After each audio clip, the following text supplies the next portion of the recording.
All right. All right. I think we are live now at this point. Give me just 1 second. All right. What is good, everyone? What is good, everyone? OJ here. Welcome back to the stream, the morning stream, the JoJo Friday stream, the crazy stream, the postmortem stream from the Game Awards stream. Man, this is crazy, bro. Like, it was a wild 5-hour stream last night. Back at it again today, the morning. I didn't think I was going to stream early. I didn't know if I was going to be able to wake up and get everything done because I thought I was going to go to sleep early, like right after I was done streaming the Game Awards. But then I was like, you know what? Let me just go and get a video out just in case I can't stream. But then I was like, okay, well, maybe I can do the video and wake up and also stream. And I was able to wake up in a good amount of time and, you know, get ready. So yeah. So anyway, so yeah, I'm here. So we're here. So we're going to have a nice stream today. I won't be able to stream later today, so pretty much I tried to see if I can get it in today. Get you guys something. Shout outs to the Elite Ninjas. Appreciate you guys. And then, yeah, we'll be back for the marathon stream tomorrow as well. So, should be a good one. Should be a good one. All right, let's go and get into shout outs. Dior is here. What's up, Dior? Clabby94. What's up, Clabby? Skywalk. What's up, Skywalk? The Great Wah is here. The Great Wah. What is up, the Great Wall? Epic Globster. Yeah, listen, I didn't know if I was going to be able to wake up to do this stream today, but I was able to wake up to do this stream today. Like, I didn't know, but I'm here. I'm ready. You know? I'm here and I'm ready. So I didn't know I was going to be able to do it today either. But, you know, we out here. Hold on, give me a second. This water is going to spill all over me if I'm not careful. I did not do a good job of screwing this water cap on. Here we go. Now that was better. Here we go.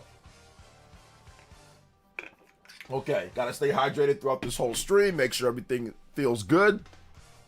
Yo, what's up, Loud Boys? Welcome. Yes, Mega Man 40th anniversary is not done to reveal another Mega Man game. Yeah, that's what Rockman's Corner is saying. One of the big Mega Man content creators. So that there's gonna be more Mega Man stuff. So yeah, I think my prediction of Mega Man Legends coming back. Wouldn't be surprised if we get Mega Man Legends coming back as well. So yeah, appreciate you and always showing up for the community. I appreciate you always showing up here. What's up, Sean? Welcome. Next week is Indie Game Awards, Marvel Rival Update 2. Yeah, sure. Is what's it called? Is what's it called gonna be there? Is Clear Obscure gonna be at the Indie Game Awards next week? So, like, if there, I didn't know that there was an Indie Game Awards, but is Claire Obscure Expedition 33 going to be at the Indie Game Awards next week? You know, if they have, I didn't know they even have a show for just indies. I went to post to Fidel, and yeah, you definitely kicked the hornet's nest with no bee suit on. Oh yeah, I got people saying all sorts of crazy stuff to me, but no, that's okay. I knew that was going to happen. Like, they're pretty emotional right now, so I don't really hold it against any of them. I did block one guy, but yeah, I don't really hold it against any of them at all. Like, they were emotional with Sonic, and I decided to just be a, you know, instigator for no apparent reason. Well, no, I did it for a reason, but I was just having fun during the stream. It wasn't like I was trying to be, like, cruel to them. But, like, you know, I think that's it's also, there's a lesson to be learned, right? It's like don't expect people to be, you know, you need to be more humble. You need to be more. They spent too much time trashing Mario Kart World and trashing Nintendo fans. They spent too much, instead of just getting people to actually buy the game and getting people to actually play the game. They spent way too much time saying this is what's terrible about Mario Kart. Sonic is better, than actually streaming the game, talking to other people about the game, and saying what makes the game really good. You're doing infinite little brother syndrome, you know? If you want people to realize that one thing's better than the other, you don't have to constantly bring up that thing that you're talking about. And I think that was the main issue that Sega and Sonic fans don't understand. That Sega kept on taking shots at Mario Kart. There was no need to do all that. Like, I said it from the beginning, I thought it was funny, like the RV and like the recreating the commercial. But I think it's going to create a lot of toxic fans, and that when they don't win or get what they want, or when it gets blown out in sales, people are going to come back. People are going to shoot back at them. Not because they hate Sonic Racing Crossworlds, but because they hate the smugness of the fans. So that's exactly what happened, you know? I don't hate Sonic Racing Crossroads. I think it's a good game, but the fans made it, I want to say unbearable, but they made it, they were acting insane. So it was funny to throw it in their face that they lost again. Not only did they get blown out in sales, but they also got beat out in their Game Awards that they were all hoping and hyping up, saying it was better. So I think that's the issue there, you know. So I don't blame them. Sega riled those guys up to be all crazy anyway. They were part of it. So yeah, they basically, you know, I was having a little bit of fun, you know. I was just having a little bit of fun. I don't hold it against them, though. They were emotional. They were upset. But like I said, they should have spent more time just talking about the game, making content on the game, talking about how great the game was instead of trying to always stick it to Mario Kart, you know? And ended up losing out, blown out in sales, got beat in reviews, beat in sales, beat at Game of the Awards. It lost 3 times in a row. So there you go, you know? Yo, Michelle, thank you so much with the $1 dono coming in first. Dono of the stream, striking that first Ninja Blood. Thank you so much. I appreciate that. Let's go. Appreciate that. Michelle, let's get your name on the board as well. Anybody that has 99 cents or more, you can beat up Michelle on the board. Hey, yo. Thank you for the dono. Excuse me. I appreciate that. Thank you for the super chat. Appreciate that, Michelle. We're just going to put $1. We'll just put 1. Yo, we live. Yes, sir, Bluntsy. We are live. We are live, locked in, ready to go. So that was the funny thing. I mean, Claire Obscure winning every single award known to man. I think they broke a record on the amount of awards, you know, that they won. So it was crazy. It was definitely crazy, you know? Crazy Game Awards. Crazy Game Awards. Sonic fans take everything to... I mean, I'm not going to make super huge generalizations, like, with all Sonic fans or, like, with everything. I'm just saying, like, they were just being obnoxious. A lot of Sonic fans were being really obnoxious before... you know, when Mario Kart World came out, and then when Sonic Racing Cross Worlds came out, so yeah. I'm surprised Pragmata's coming to Switch too, but Nintendo haters are gonna be like not okay with salty about it. Also say it doesn't look good, powerful as PS5 graphics. I mean, yeah, some are, but most people are gonna be like, wow, it's actually coming to the Switch too. So, like, and apparently Pragmata, the developer said that they were surprised at how like good it ran at first. So yeah, it's good. I think Capcom's RE engine is goated. You know, Capcom's RE engine is pretty good. Pretty good. Shout outs to Michelle though. Michelle, if you want a music request, let me know, and I got you. Thank you for the $1 dono. That knee kick Luigi did in the trailer to be his new forward air in Smash 6. I mean, I think it was more of just a homage to Captain Falcon. I don't think that's gonna be his forward air in Smash. I think it was just little Easter egg from Captain Falcon. That's all. Let's see here. Sonic fans need to stay back and enjoy their furry stuff without feeling the need to overblow everything. I know, man. I know. Seriously. They just need they need to relax. They said RE Engine has great compatibility with Switch 2. Yeah.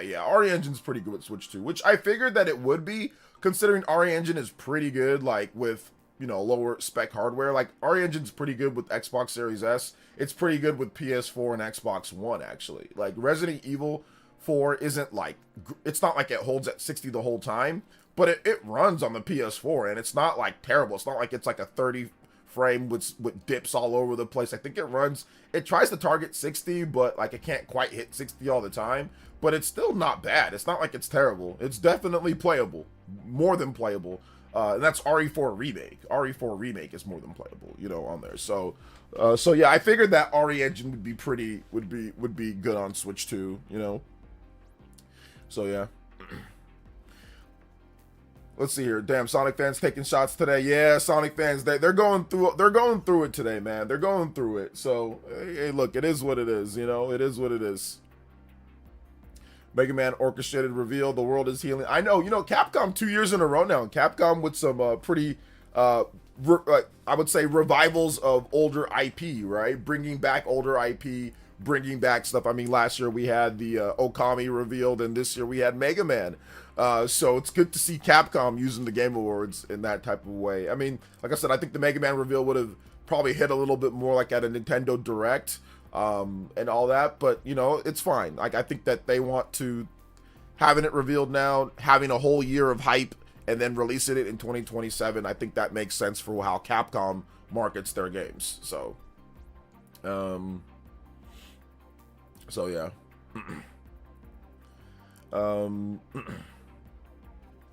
Yeah, Capcom's goated. Yeah, Capcom's doing pretty good. They're doing pretty good. I mean, it's good that they're finally, like I said, they're going back. They're bringing back some games. Apparently, there's going to be more Mega Man.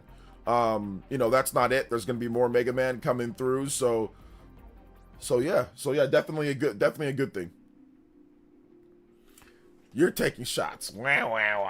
You're taking shots. All right, there you go. maybe Dino Crisis. Maybe like Leaf Storm says, the planets are aligning for a Dino Crisis reveal at some point. Maybe at the Game Awards 2026. They do a Dino Crisis, man. They do Dino Crisis comes back. They're saying Nintendo paid for MK World to win Best Racing Game. LOL, they'd pay for that, then they would have paid for DK to win it all. I mean, the people that's just coping. And like I said, they're going through the paces. Like, whenever you don't get what you want, you start saying like, oh, conspiracy. That's the first way to start acting like, there's something going on. Just admit or just say there's a conspiracy. Oh, they're paying. Why would Nintendo pay for Mario Kart World? Like, what is the benefit of them for paying for Mario Kart World? What's the benefit? The game sold like 10 million plus copies or something like that, right? Like, the game's already off to a blazing start in terms of it. They don't need to win best. Like, they don't need to win best, what's it called? Best racing game for it to be anything, Like, they don't need to. They already had countless articles. Countless people come out and make articles and videos talk about how it's terrible, it's the worst thing ever, right? There's no point in winning at some random award that they just announced off real quick. They didn't even have it on stage or anything like that, So they didn't even have it on stage. They didn't even say anything. So yeah, it's that's stupid. Your Square Enix video was very interesting. I hope they can get it together and start building trust again with their investors and their fans. I don't really know what Square Enix path forward is outside of them. They have to bring back Final Fantasy to like a sales number or to like somewhere to where it's back at the top again. I think that's the path forward for Square Enix. If they can do the Hironobu Sakaguchi route and get different teams on Final Fantasy games and then get them at a somewhat frequent cadence, but then also make it to where they're good. Maybe go back to how they did it before in the past with the Super NES and the NES Final Fantasy games. Like, odd number games were like this and even number games were like this. I think that they need to get back to some type of balance there when it comes to Final Fantasy. But I mean, you can't ignore it, man. Like, Final Fantasy, for decades, Final Fantasy was a turn-based RPG. And then they decided that turn-based RPGs are no longer needed. And I think that was probably a bad idea. Or what they should have done was that they should have made it, if you're going to do remakes, okay, turn-based, but then new games, action. But I think that making one into an actual action game, with RPG elements, and then making the other from a turn-based to from a turn-based ATB to like an action RPG with some ATB elements, I think it was a bad idea. You completely left behind some of the fans that grew up with the Final Fantasy series that wanted, a turn-based game. So I think that's where the disconnect is. And hopefully they do something. Going forward. What's up, Minato? Welcome. Finally an RPG, no Ike. Claire. Obscure sweeping TGAs though is still awesome. Okay, I'm not sure what you meant there. Nintendo does not care about TGAs and stopped announcing games for almost a decade. I mean, I think that it's not that they don't care, it's just that they have their own Nintendo Directs. So, I mean, if they have an announcement maybe that they feel is worth showing up at the TGAs, they'll do it. So I wouldn't put it past them never putting out anything there, because they do fund it. They do help fund it. They're there. And Doug Bowser's there. They're gonna win something. They're gonna win Family Game. And Doug Bowser's gonna make a speech or something like that. So I know that they like it, or they wouldn't show up, or they wouldn't fund it. They paid Keeley 3 times, no, twice. They paid Keeley for one Switch 2 ad. Then they also paid Keeley for one Metroid Prime 4 ad by itself. So it's like, if you're funding it, you know that you like it. So it's just a matter of the right announcement that works for them, in my opinion, at least. So yeah. Let's see here. Do we think Part 3 will be released before FF717 gets announced? I'm guessing it will be. I'm thinking Part 3 is 2027, and then I think that maybe they'll announce Final Fantasy 17 in 2027 or 2028. So yeah. FF16 graphics and story, turn-based turn-based combat with a twist. I mean, like, I think the problem is that there's no party members. Would there be party members as well? So I think that's the issue. Like, will there be, like, actual playable party members, you know? A little crazy not to see Square Enix attached to Tomb Raider.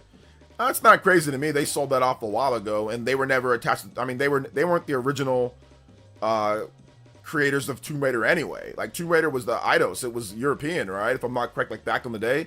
Square Enix bought them, released a few games, didn't work out for them the way that they wanted to, and then sold them. So I don't know. I mean, unless you started just playing games, like, playing the Tomb Raider games, like, from the Xbox One and up, or PS4 and up, that's not really crazy at all, because Tomb Raider was never associated with Square. I mean, for decades, Tomb Raider was not associated with Square Enix at all for a decade plus, so I never saw Tomb Raider as a Square Enix IP. They only had it for a short amount of time, and like when did they buy that? It was like the 2010s or something like that, like the early 2010s. They bought it and then they got rid of it before then. So yeah, I don't see Tomb Raider as a Square Enix IP. I really don't. So it's not crazy to me. Let's see here. If they wanted more action games, they had Vagrant Story already. They wanted more action games. I mean, yeah, that's a dead IP. I don't know how you'd be able to bring that back in the gameplay. That game's weird, but yeah, like maybe. People trying to hype Sonic Racing, saying it's better than Mario Kart World, or basically Clippers fans saying they're better than the Lakers, just false. I think that's a way of looking at little brother. Like, Clippers are the little brother to the Lakers, so I think, yeah, like, everybody cares about the Lakers, and then, like, Clippers every now and then come through, like, with the okay team, but then usually end up losing, you know? But yeah. Hey, what's up, Donnie? Shout outs, man. Welcome. What's up, Alonzo Vines? Let's see here. Let's see. Hey, what's up, Dank Meme? You can chat a bit. Let's go. They also have the Galaxy movie spot. Yeah, that's true. They had the Galaxy movie spot. So I don't know if I don't know if they paid for that one, because that was like new footage. So anything that's new, I don't think you have to pay for. Like, if you can, you know, like, if you can convince Keeley that it's gonna, like, enhance his show with the world premiere, you don't have to pay for that. But Nintendo definitely paid for Metroid Prime 4, and they paid for that ad with Switch 2 that has Resident Evil. It had Resident Evil. What else did it have? It had Dust Bloods, and it had Final Fantasy VII Remake integrated. That was all that Square Enix was there. Square Enix just had an ad that Nintendo paid for. Or maybe Square Enix paid Nintendo, and then Nintendo then paid them. I mean, who knows? To get that ad in there. I don't think so, though. Do you think Metroid Prime 4 could have done better in Japan? Not really. I mean, Metroid Prime 4 or Metroid Prime games never really do that great in Japan. Although we don't have digital sales numbers, so if we did have those digital numbers, it might have actually been the best debut for a Metroid Prime game in Japan if we add in those digital numbers. But then again, we don't have them either. So Metroid Prime never sells well in Japan, so no. Nothing that it can do. Let's see, I'm kind of disappointed they did Mega Man and not Legends 3, although I know it's a lesser-known spinoff. Nothing to be disappointed about yet, man. I mean, they're going to have more announcements, so I wouldn't be upset yet. But, I mean, no, there's nothing wrong with them doing Mega Man. Like, Mega Man's the main series, you know, so nothing wrong with that. And bringing back Mega Man only gets a better chance of Mega Man Legends coming back. So it's not something to be upset about. Like, one thing that you guys have to realize is that just because you don't get what you want doesn't mean that you won't get what you want later. So it's okay, right? Like, it's okay. Like, it's okay for the series to come back. The more popular the series comes back, the more chances you have on getting what you want. So when you don't get the certain denomination of what you want, it'd be like people saying, oh man, I'm upset that Metroid Dread happened. I wanted Metroid Prime. It's like, dude, you'll get what you want. The better Metroid does, its chances are they're going to bring back any type of form of Metroid, right? If Metroid does really well, then you'll get Prime. You'll get more. So same thing with Mega Man. If Mega Man does really well, or if people see that there's hype, they'll probably bring back the other ones as well. So, you know, you don't have to be upset. Just Just be happy that Mega Man's coming back, and let's go from there, you know? But one doesn't affect the other that much, in my opinion, because you got to work on the mainline series. And then, of course, whatever else entails that comes with, then it'll come with it, you know? So yeah. If Pragmata targets 40 on Switch 2, then I'll get the version shocked it's only 60. Well, we'll see what happens on that. We don't know what it's going to in terms of what the frame rate and resolution and all that is. So just wait for that. But we'll see. What's up, Alonzo Vines? Welcome. Remake Brave Fencer Musashi, please. Yeah. Remake it. In terms of announcements, TGS for me was kind of meh. A bunch of similar games.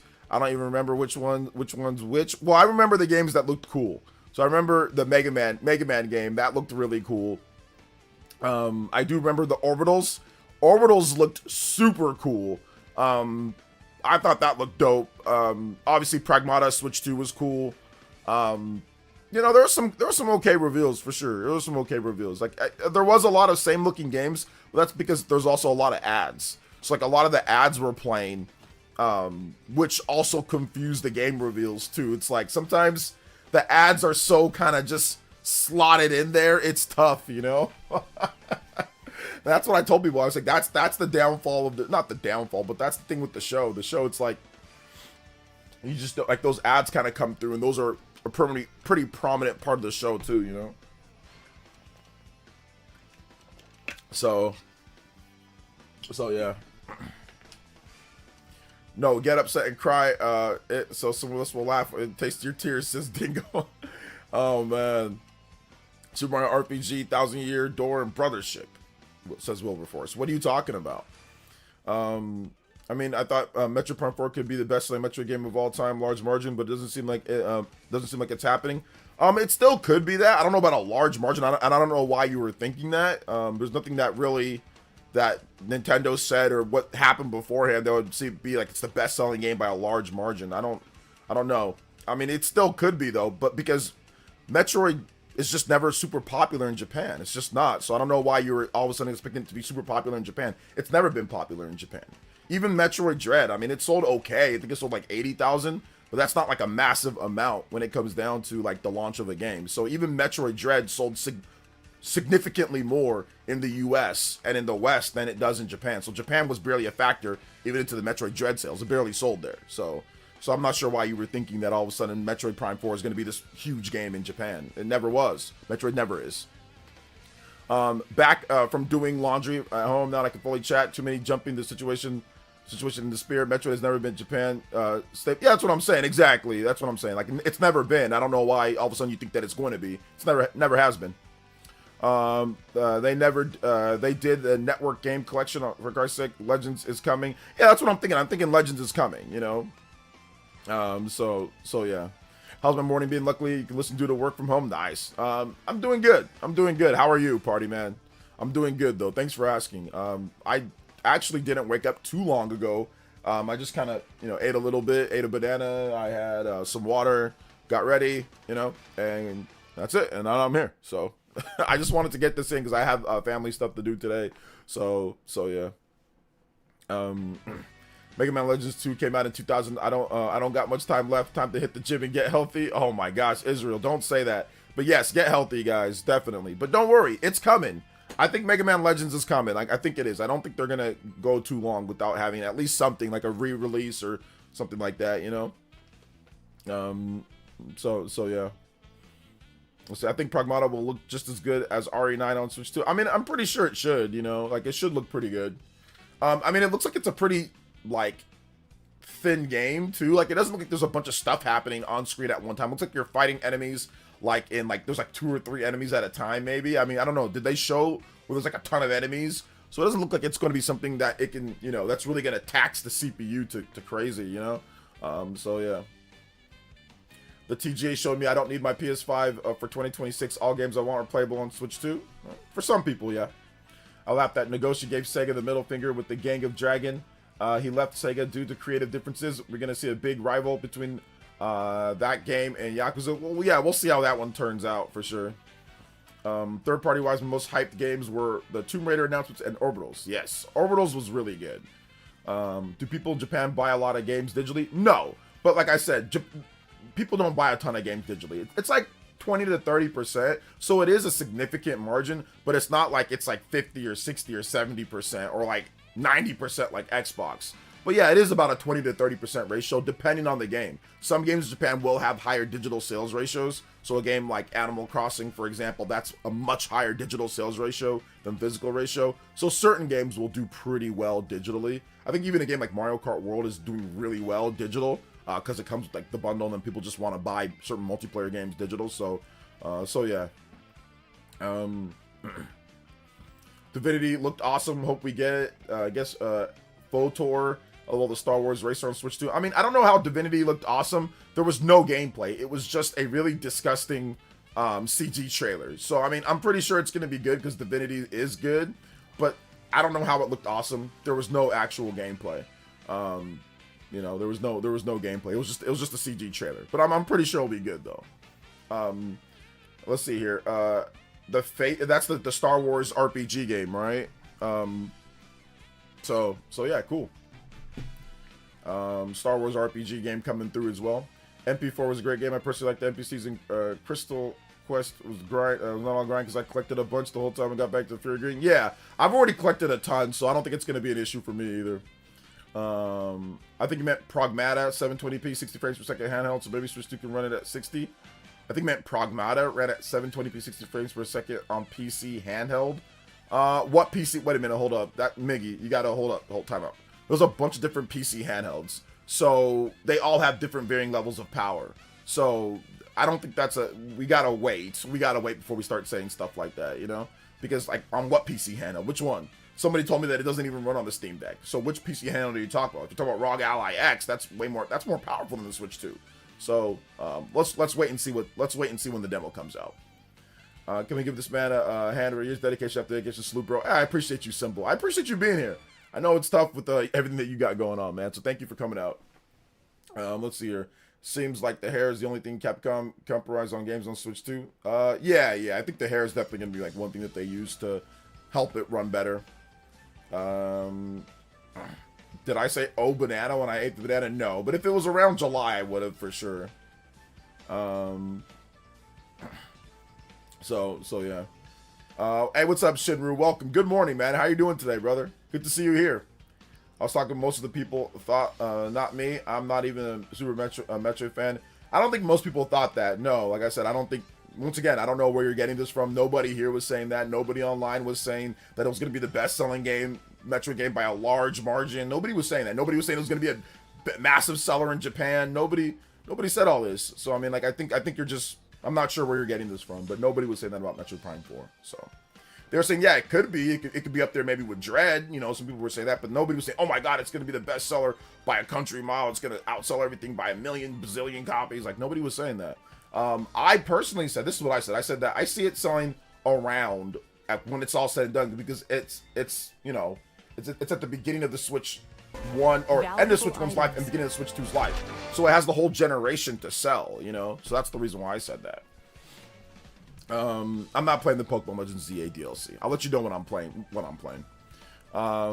Shout outs to Steak with the 1 gifted membership. Ayo, thank you so much, Steak. I appreciate that. Gifted membership in the house. Ayo, appreciate that, man. Getting us to 4 on the combo board. Ayo. Shout outs, man. Shout outs to Steak. Anybody does 1 gift more, you can get up my man Steak on the board. Second notification of the stream. Appreciate you guys, man. Thank you so much. Steak 1024. Thank you so much, man. With that 1 gifted membership. Like I said, anybody does 1 or more, you can time up or pass them up on the board. Ayo. Shout outs to Symbol. What's up, Bubblegum Crisis? What's up, Nintendo? What is good? It will be the best selling one. I mean, it still could be. Once again, we have to wait. We have to wait and let time go on. But like, the bar is doing this because of Japanese sales. And I don't know, like I said, I don't know why he is. I don't know why he is.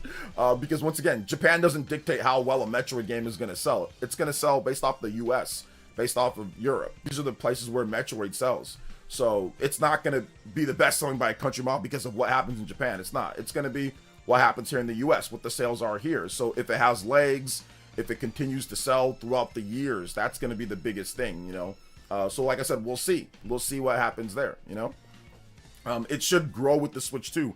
As more people get Switch 2, they're going to pick up Metroid Prime 4. It's not going to be a game that just goes away. People are going to pick it up down the line. So let's see how it does after a year, 2 years, 3 years, and then we can kind of look at it. And let's see how it does after Nintendo's sales report. I mean, they're only going to have not even a month of sales data, but we'll see how it does after that. So give it some time, guys. Give it some time.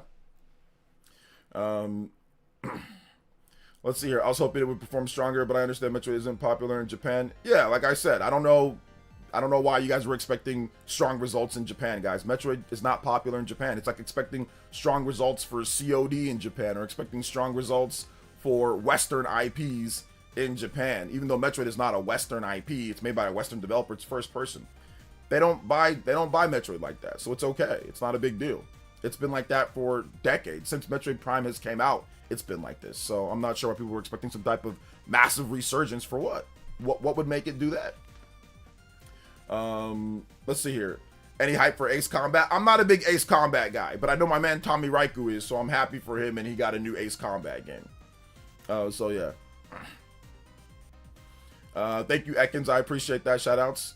Experson 33 dominated the awards this year. Well deserved this year of the Baguette. Oi, oi. Yeah, I don't know if it should have won 11 awards or however many it won, like double digit.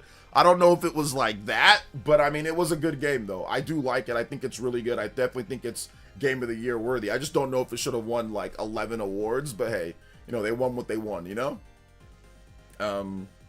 Let's see here. Switch 2 reclaimed the crown of fastest selling console in Japan just ahead of the GBA. It did with the big surge. But once again, guys, like, listen, obviously having a fast start to sales is good. But the problem that a lot of you guys are falling into, and the problem that 9 awards, there you go. The problem that a lot of you guys are falling into, and the problem that people fall into is they get so caught up on week to week, month to month. What you got to look at, you got to look at the long term. If you look at the Switch 1 was not the fastest selling anything. You know? Switch, and that's why when people try to tell, oh well, the Black Friday sales, PlayStation 5, I'm like, and so what? Who cares? That doesn't matter. You know why it doesn't matter? Because one, it's not like it matters if Switch 2 outsells the PS5 if it sells more than it, or that's irrelevant. It just needs to sell good. But also the second thing is, what did the Switch 1 outsell? What was the what was it? Was it the fastest selling system of all time? It got beat up by PS4 many months. There were many months, and people would bring up, oh, it's getting beat, and I'm like, you guys don't understand. This is going to be a long-term thing over the course of a generation. And there were just times where Switch 1 just exploded, or it just was MPD leader, that it would lose, or then it would win. It was all over the place. And yes, there was a long streak of it winning, but there was a lot of times where it did it. So it's not about what you do from week to week or month to month. It's what you do over a long stretch of time. The Switch 1, once again, was not the fastest selling system. It sold like less than half, I think, about half of what the Switch 2 has sold so far at this point. You know, but somewhere it actually it exploded later. So going from week to week or from month to month and making it seem as if it's some type of thing at this point, that doesn't matter. What's going to matter is the long term. The next Mario, the next Zelda, the next Smash Brothers, Animal Crossing, Pokemon, those are going to be the determining fates of the Nintendo Switch 2. If those 5 games, Mario, Pokemon, Zelda, Animal Crossing, those games, Smash Brothers, those are going to be the games. How long does it take for those games to come out, and when they come out? If those games are really good and come out in a somewhat timely fashion, like the Switch 1, because within 3 years, you had all of those franchises on the Switch 1. About 3 years. That's how long it took them to put Mario, Zelda, Smash, Pokemon, Animal Crossing. It took them about 3 years, because Animal Crossing came out in, I think, was it March or was it May of 2020? I forgot exactly when. I think it was March of 2020. So it took them about 3 years. So if Nintendo can get all of those games out in 3 years, they're going to be in really good shape. They're going to be in, so by 2028, if we have all of those games at least announced or out, that will be very good. So I'm hoping that's the case, you know? I'm hoping that's the case. Let's see here. Know if the new Nintendo former Bandai Namco Singapore studio worked on Ace Attorney Combat, or no, Ace Attorney, not Ace Attorney, Ace Combat. know, they had Ace Combat. I'm not sure if they did or not. I don't know. I don't research like certain specific studios when it comes to if they've done like certain third-party work, unless it just becomes known like publicly. I don't really do too much digging into stuff like that. So yeah. March, beginning of COVID, yeah. It really March, April, COVID-ish started there, but even then, the pace was, even before COVID, the pace was good. Nintendo sold a lot of systems in 2018. They sold a lot of systems in 2019. They sold a ton of systems in 2019. So I think that the pace was good overall, you know. So if they can keep up with that, with the games, they'll be all right, you know. Will you replay Bayonetta series if the Switch 2 free upgrades? Maybe, maybe not. I've already replayed those games like a million times, so probably not. You know, because like, you know, I have the Xbox upgrade, like the 4K 60 one, and like, I don't know, man. I might, I'll probably check it out, but I don't know if I'm gonna like replay through all of them, you know. So yeah, because they already run at 60 FPS on Switch 2, like all of them lock in at 60. So, excuse me. Let's see. At least Kingdom Hearts got mentioned in a Muppet song last night. Oh man, Kingdom Hearts fans. Somebody check on them. Somebody check on the Kingdom Hearts fans. Square Enix fans, just in general. Sonic fans and Square Enix fans got bodied, man. Got bodied. Yeah, you can get Mega Man 11 for $5 on the eShop right now. I'm going to pick it up myself. Hey, what's up, V? Welcome to the stream. How you doing today, V? Welcome. Pokemon Gen 10 would come in 2026. It would be the first time ever that Pokemon mainline game will come in the first 18 months of a Nintendo console.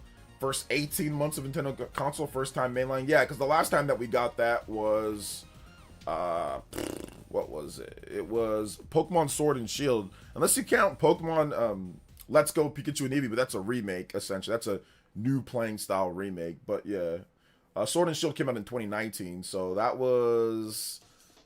close to 18 months, because it was March 2017, 2018, no, that was 2 years, yeah, 2 years plus, yeah, 17, 18, 19, yeah, that was 2.5 years, so. I did laugh when Mario Kart World beat Cross Worlds, yeah, I thought that was funny, too. I was dying laughing. I thought it was hilarious. Man. I thought it was so funny. I was like, yeah, that's what you guys get. Bayonetta 4 on Switch 2, even without Kamiya, still should be amazing. I mean, Kamiya hasn't been like the main guy on a Bayonetta game since Bayonetta 1. Like, he's just been like you know, he just like, kind of like oversaw it a little bit and gave them some guidance. But Bayonetta 2, Bayonetta 3, all those were pretty much made without Kamiya for the most part. Let's see here. Sales will probably slow during the first half of 2016 until big games are announced. Well, yeah, I mean, that's kind of how it always kind of goes through. Sales are heavy during the holiday period, and then they kind of slow down a little bit, and then they kind of pick back up. That's just how it is. That's how the Switch 1 was. So, you know, that's how everything is. I think that's all PS5 is, too. PS5 has not been selling blazing lights out every single month since it launched, or it'd be on the pace that the Switch 1 was on, and it's not. It's not even close to the Switch 1 pace. So... That's how it is with sales. That's just how it is, and I think people get lost in console wars. They don't realize that it's over the course of a generation, like 1 week or 2 weeks or whatever. That doesn't matter. Obviously, you want to see stuff do well, but at the end of the day, like I saw so many people trolling back in the Switch 1 era about the PS4 outselling it sometimes, and I'm like, okay, what does that matter? I'm like, what does that matter? The console, like, we don't make any money off of one selling better than the other. Like, it's such a stupid thing to argue about. What does it matter if 1 week it sells better or not? Especially if they discount it by 100. I mean, if you really want to get technical about it, okay, it sold better. They discounted it by $100. Plus, they're selling. I don't know if they're even selling that thing at a loss. They might be with the discount of 100. So it's like they're not even making it like a ton of money off of that on each unit sold. So like, what are you arguing about? So I was found it kind of funny and silly. We don't make any money off that. So yeah, it's stupid. Let's see. Next couple years is going to be amazing for Switch 2. Mario Kart World humbled the Sonic Crossword Blazers. Humbled them. Oh my gosh. Need competition. Competition's good, but saying one selling better than the other in terms of that doesn't matter. As long as they're somewhat neck and neck, or They're both selling good. That's the competition right there. Right there, that's the competition. So yeah, I agree with competition, but if it outsells it by 100,000 units or 200,000 units, what does that matter? They both sold good. So that doesn't matter at all. Now, once again, competition is competition. If it's somewhat close, then that's the competition right there.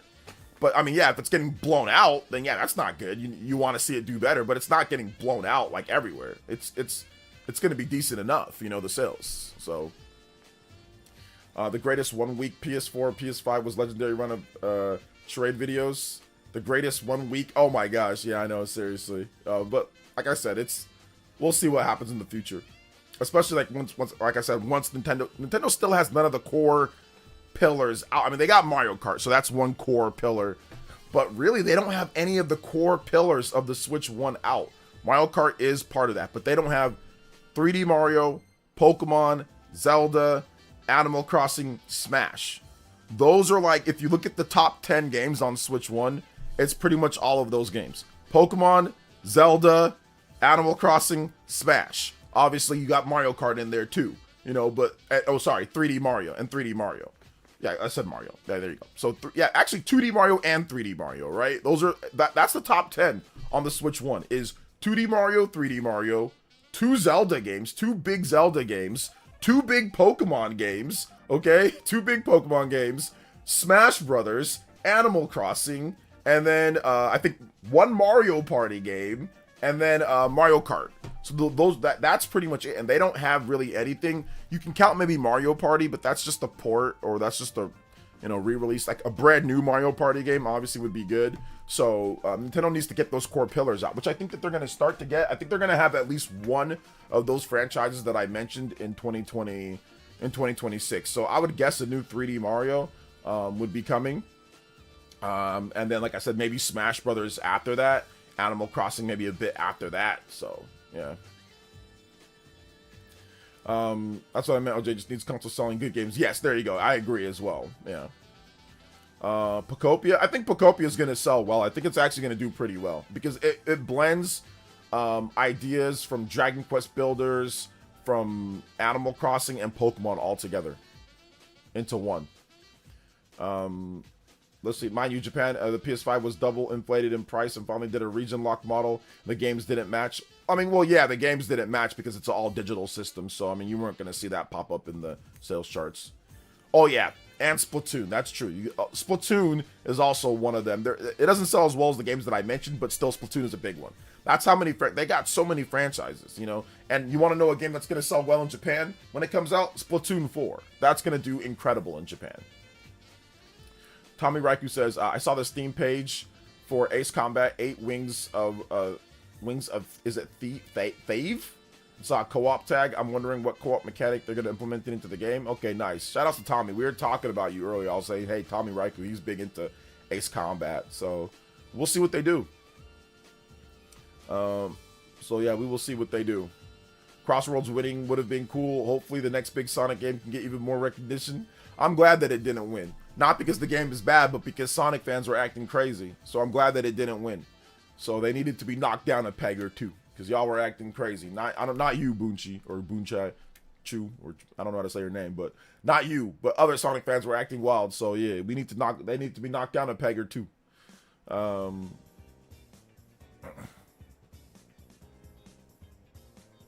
when I saw Mario Kart World v Sonic Crossroads, I said, oh boy, my mouth is going to be full of popcorners. We only have Mario Kart so far. It's already sold 20 million almost. I don't think Mario Kart's... No, we don't know about 20 million. I don't know about that. 10 million that we know about. Not 20 million. So, yeah.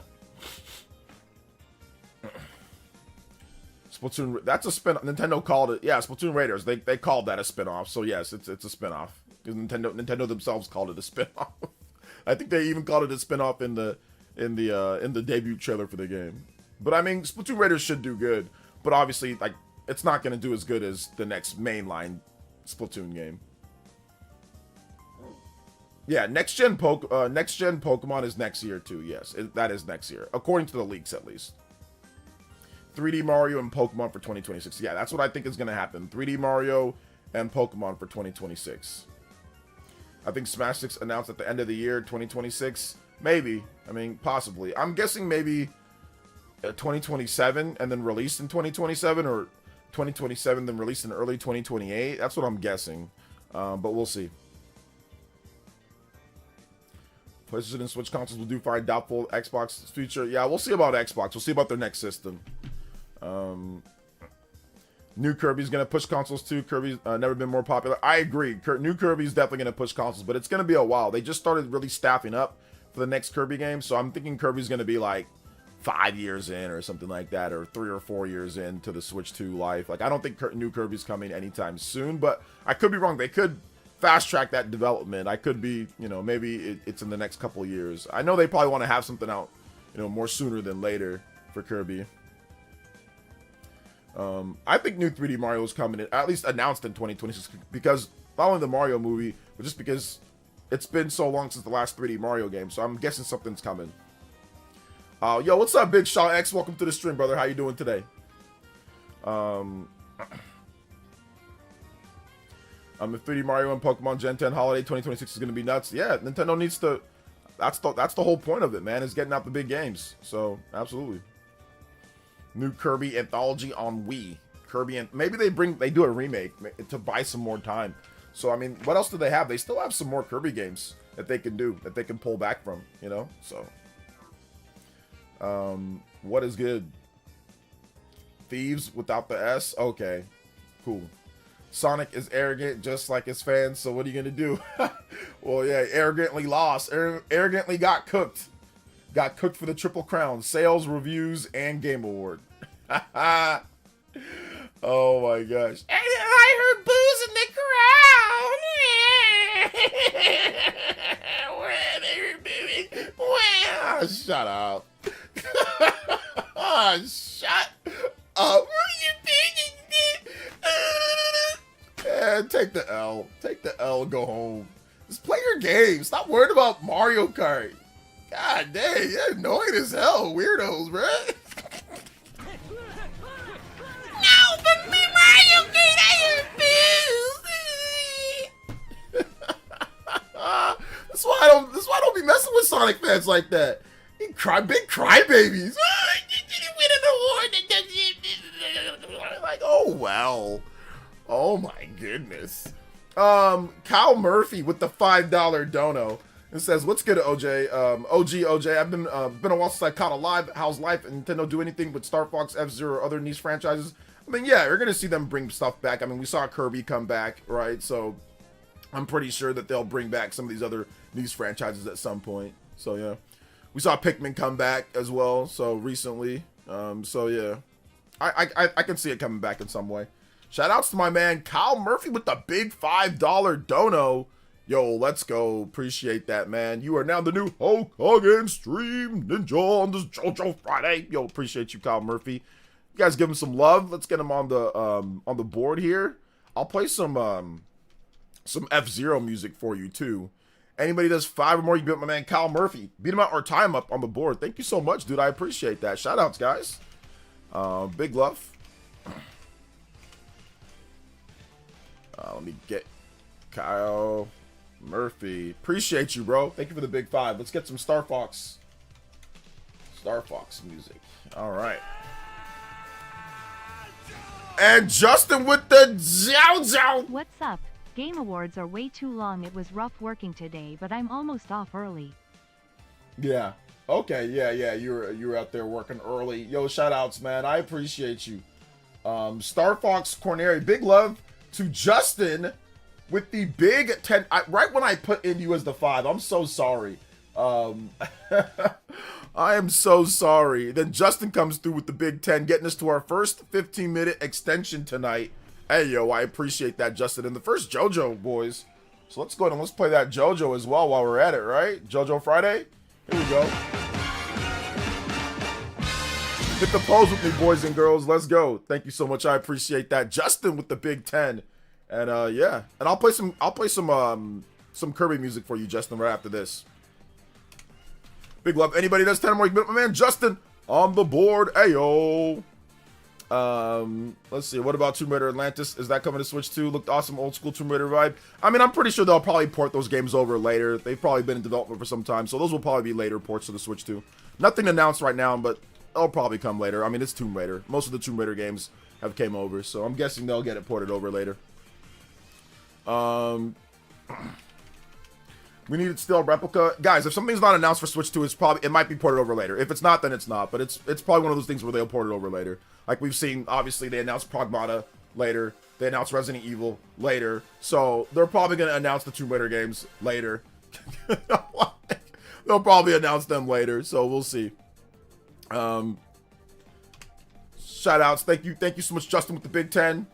I swear they don't play Mario Kart and think the endgame of Mario Kart 8 Deluxe was the bastion of racing. People are complaining each wave of quality downgrade or odd city checks. Now it's great. Yeah, I know. Now it's perfect. Same thing like with Mario Kart when it first launched, Mario Kart 8. Oh, they look back. Oh, no, the launch was great. It was perfect. And I was like, the battle mode was all jacked up. The tournaments didn't work. The people were complaining about the amount of content in the game. Like, what are you talking? Like, the anti-gravity gimmick doesn't do anything. What are you talking about? Like, what are you talking? These people are crazy. So yeah. I find it funny how Claire Obscure was getting a lot of awards while Hideo Kojima just sits there clapping. I think Kojima's probably thinking, how is this game winning so many awards? He's probably thinking, I need to make a turn-based RPG. I know Kojima's thinking that his game deserved at least one award. I know he was probably a little shocked that Death Stranding didn't win a single thing. You know, and you know what the funniest thing is? I remember I saw Sony fans putting it in the face of Xbox and Nintendo fans about the nominations. Like, Sony was nominated 19 times. Bro, out of those 19 nominations, Nintendo and Microsoft won more. Oh, man. Yo, Massive Rican with the JOJO. What's up, pimpin'? Missed most of the show yesterday and it's been a minute for me. Holidays are a heavy grind for me. Any favorite announcements for you or Nintendo last night? Yeah, my favorite announcement was Mega Man and Orbitals. Mega Man and Orbitals, yeah, those are like my two favorite announcements. Definitely two favorite announcements, Mega Man and Orbitals, because those two games just look so cool. Mega Man obviously coming back was great, and Orbitals looks great. A lot of the AAA games for me wasn't quite doing it. It was cool to see Pragmata come over to Switch 2, not because I'm super hyped for that game, but just because it was like, I didn't expect it. So that was kind of cool too. But for me, Orbitals looks like it's going to be a blast. It's like Japanese split fiction, Japanese anime, retro 80s style split fiction. So that's awesome. And then of course, Mega Man coming back. That was a huge reveal as well. So very exciting about that, Massive Rican. Big love to Massive. Thank you for spending some time here. I know you're busy during the holidays, man. I know it's tough for me too. So I'm with you on that one, fam. You are now the new Hokage Stream Ninja. Anybody does 12 or more, you can type or pass my man Massive Rican on both boards. If you've already supported, y'all know the deal. Big love though, and of course JoJo's, another JoJo here, so we gotta play it every single time. We gotta play it every single time we get that dono. Let's go. Big love. Let's get this next one here though. That's going to be Kirby, Fountain of Dreams. Fountain of Dreams from Kirby for my man Justin. And then after that, we're going to get some music for Massive Rican, Silk Song. I know you like Silk Song, so we're going to get that going for you. Right, Massive Rican? You like Silk Song, don't you? Don't you? The demo for Pragmata is cool. Can't wait for the demo to drop on Switch too. Yeah, I'm looking forward to seeing how it runs on plays on there. Orbitals looks fun. I'm really liking these co-op games like Split Fiction. Yes, I'm looking forward to it. Phil and Onimusha will get announced for Switch 2 soon. Maybe at a direct. Yeah, I think Onimusha's coming over as well. Yeah, I think it is. RJ, what do you think about the RAM situation for Nintendo? Saw reports that they lost $14 billion in value. You think Switch 2 will be $600 next year? No, because losing $14 million in value, that doesn't really mean much. And here's the reason why it doesn't really mean much. Because it's just based off of vibes. It's based off of, oh, they think. It's not based off of anything that we know. So, no. When it comes to the RAM situation, we don't know what Nintendo's already purchased. And the RAM situation affects everyone. It doesn't just affect Nintendo. It affects Microsoft. It affects Sony. It affects PC handhelds. It affects everything. It affects everybody. So I don't know why all of a sudden, like first Microsoft was singled out with this report. Now Nintendo's being singled out with this report. I'm wondering when Sony's going to be singled out with this report. But no, I don't think it's really going to affect anything right now because we don't know how much RAM Nintendo purchased up and what their contracts are. The RAM situation is now at this point, we don't know what deal Nintendo has or what their corporate levels of announcements or stuff like that. So no, and like I said, I don't care about 14 billion in stock. I mean, they'll make that back later. Companies are proud of a Switch 2 port. They reveal the Switch 2 logo in cool ways. Yes, that's true, Justin. That's true. So yeah, I don't really care about that. And the reason why I don't is because Nintendo's stock price has went up significantly since however much, and how many times have I reported on their stock price having record-breaking numbers? Have I ever talked about it? Do I ever make videos on it? No. So, I mean, people just make videos whenever it feels like something that they can be negative on. But I don't make videos on Nintendo's stock going up or down. You know why? Because their stock is always going to go. Someone's going to get scared about a Mario game, I don't know, coming out a year later. All of a sudden, RAM prices, prices this. Like, so their stock goes up and down. It fluctuates all over the place. You know, it was at an all-time high just a bit ago. I'm pretty sure when the next Animal Crossing or Mario game gets announced, the stock will go back up. I don't make videos on stock stuff because there's no point, you know, because like I said, anything can make the stock go up or down. Like, anything can make the stock go up or down. And like I said, I've not made a single video on Nintendo stock having record-breaking numbers recently. So they're still up from however when a couple of years ago or whatever. So yeah. So the RAM situation is for everyone. So no, and I don't think there's going to be a $600 Switch next year. If anything, Nintendo will offshoot the cost to other places. I think they'll probably raise the price maybe of controllers, or they'll raise the price of Amiibo again, or they'll raise the price of other accessories, or they'll maybe even raise the price of NSO. Like, they'll do something else. I don't think they're going to dump it all onto the price of the system. I doubt that's going to be a thing. So yeah, but once again, the RAM thing affects everybody. Microsoft, Sony, Nintendo, affects everybody. So yeah. So yeah, if you're worried about Nintendo, you should also be drastically worried about Microsoft and Sony and PC handhelds and everything else, because everything uses RAM, you know? So yeah, that's the reason why. Thank you so much though. Thank you, Justin, with the $5 dono as well. And yes, I'm happy that companies are proud of like the Switch 2 logos. I think it's cool. Justin goes back over here with the 15. Back again at the Hokage. Massive Reek and still the Extreme Ninja with the 12. So anybody just told more, you can beat him out. 15 or more, you beat up my man, Justin. So thank you so much. Let's see. I definitely think each console will have price increases as the RAM situation gets worse. I mean, we'll see. Like I said, we will see. I'm not sure. Like I said, I don't know what deals they have. We don't know what corporate deals they have. I think you guys are just listening to content creators. A lot of content creators, you know, don't know the deals that that Nintendo, Microsoft, and Sony have with these companies to produce RAM. We don't know. Nintendo doesn't pay for RAM the same price that we pay for it, or Nintendo doesn't pay for RAM like in terms of like from a month-to-month basis. They have deals that they do for years in terms of RAM to lock in prices, right? That would be a nightmare if you're just paying month-to-month on RAM prices, or you're just paying what consumer level RAM prices are. So we don't have that information. So once that information actually becomes public and available, then we can sit there and say that, oh, the prices are going to go up by this. But we don't know. Nintendo could have secured 2 to 3 years worth of RAM. So if they do that, they might be able to wait out the prices in terms of things. So we just don't know. That's why I'm not going to sit here and make videos on stock and RAM and all that. We don't know how it's going to work. We don't know. Now, once again, once that information becomes available, or if there's actually, okay, it caused it, then okay, then we can do that. But I'm not willing to jump the gun beforehand, because once again, we don't know what deals they got. Nintendo doesn't pay for RAM month to month. They buy it in a bulk stock and say, hey, we're going to have this. They lock in corporate deals. Now, if you've worked in corporate business, you know this. Like, if you work at a place that does like cars, for example, you're not going to pay the same price for a freaking Toyota Corolla that me and you pay. So if the price of a Toyota Corolla goes up for consumer level, well, that doesn't mean the price goes significantly up for a dealership. If they already purchased, like, hey, we got an agreement to purchase, you know, 100 Toyota Corollas this year, or 300 or 400 Toyota Corollas. Yeah, the price might go up, but that doesn't mean their price is going to go up with all the Corollas that they already purchased or that they have deals for. So corporate level deals for things are completely different from consumer level or just random level of deals, right? So you have to factor that in, because Nintendo is producing millions upon millions of these.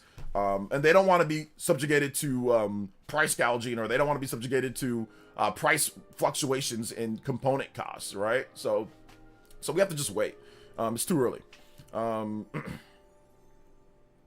Let's see here. Moldy says, hey, what's up, Moldy? Jason Schreier saying that Star Wars RPG might not come out until 2030 at the earliest. I question why it was important to reveal the game this year, because they just wanted a reveal. And yeah, it looks like it's going to take a while for that game to come out. So yeah, I figured that was the case, because it's Casey Hudson and it's Star Wars. So I knew it was going to probably take a long time.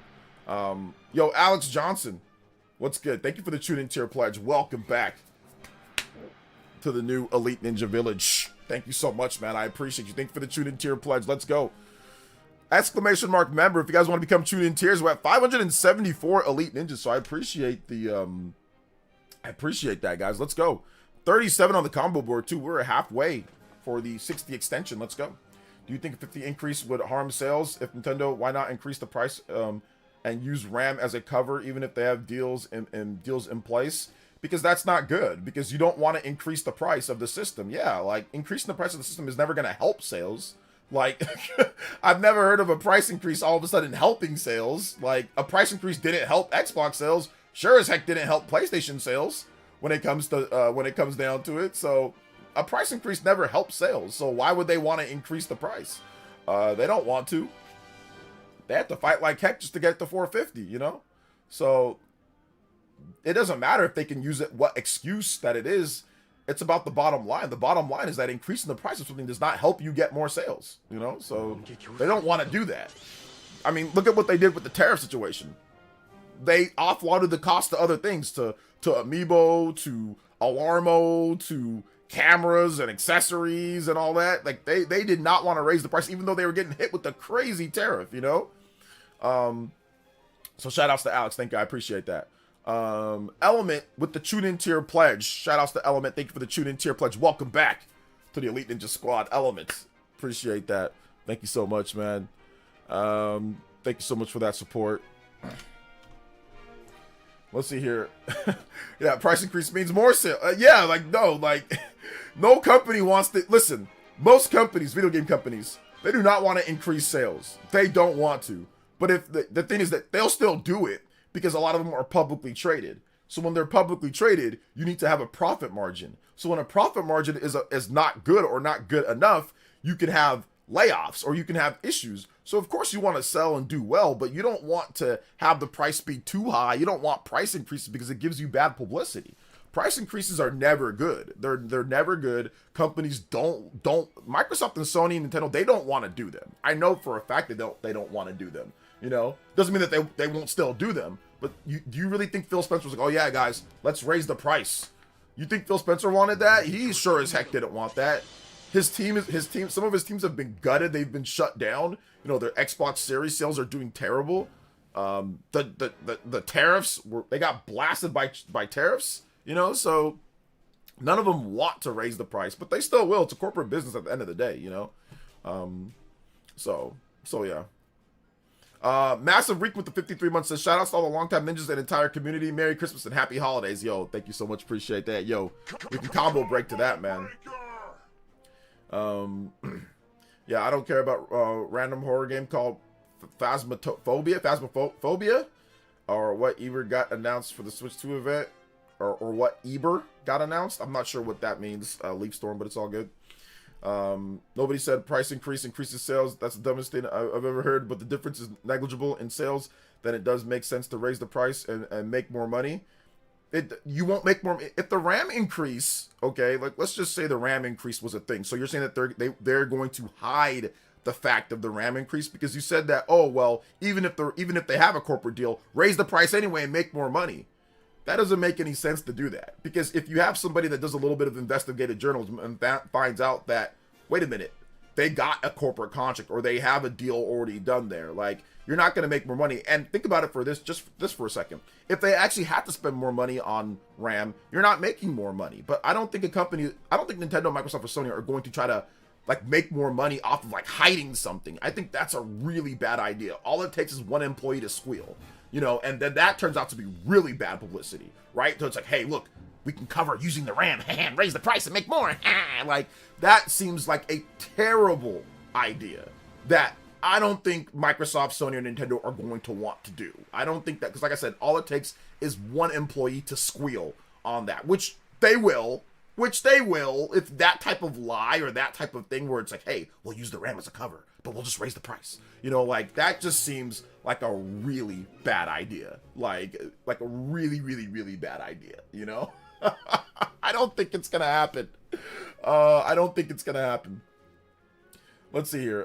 Find your word in Rock Beast and interesting for Switch 2. I'm not sure what you're talking about there.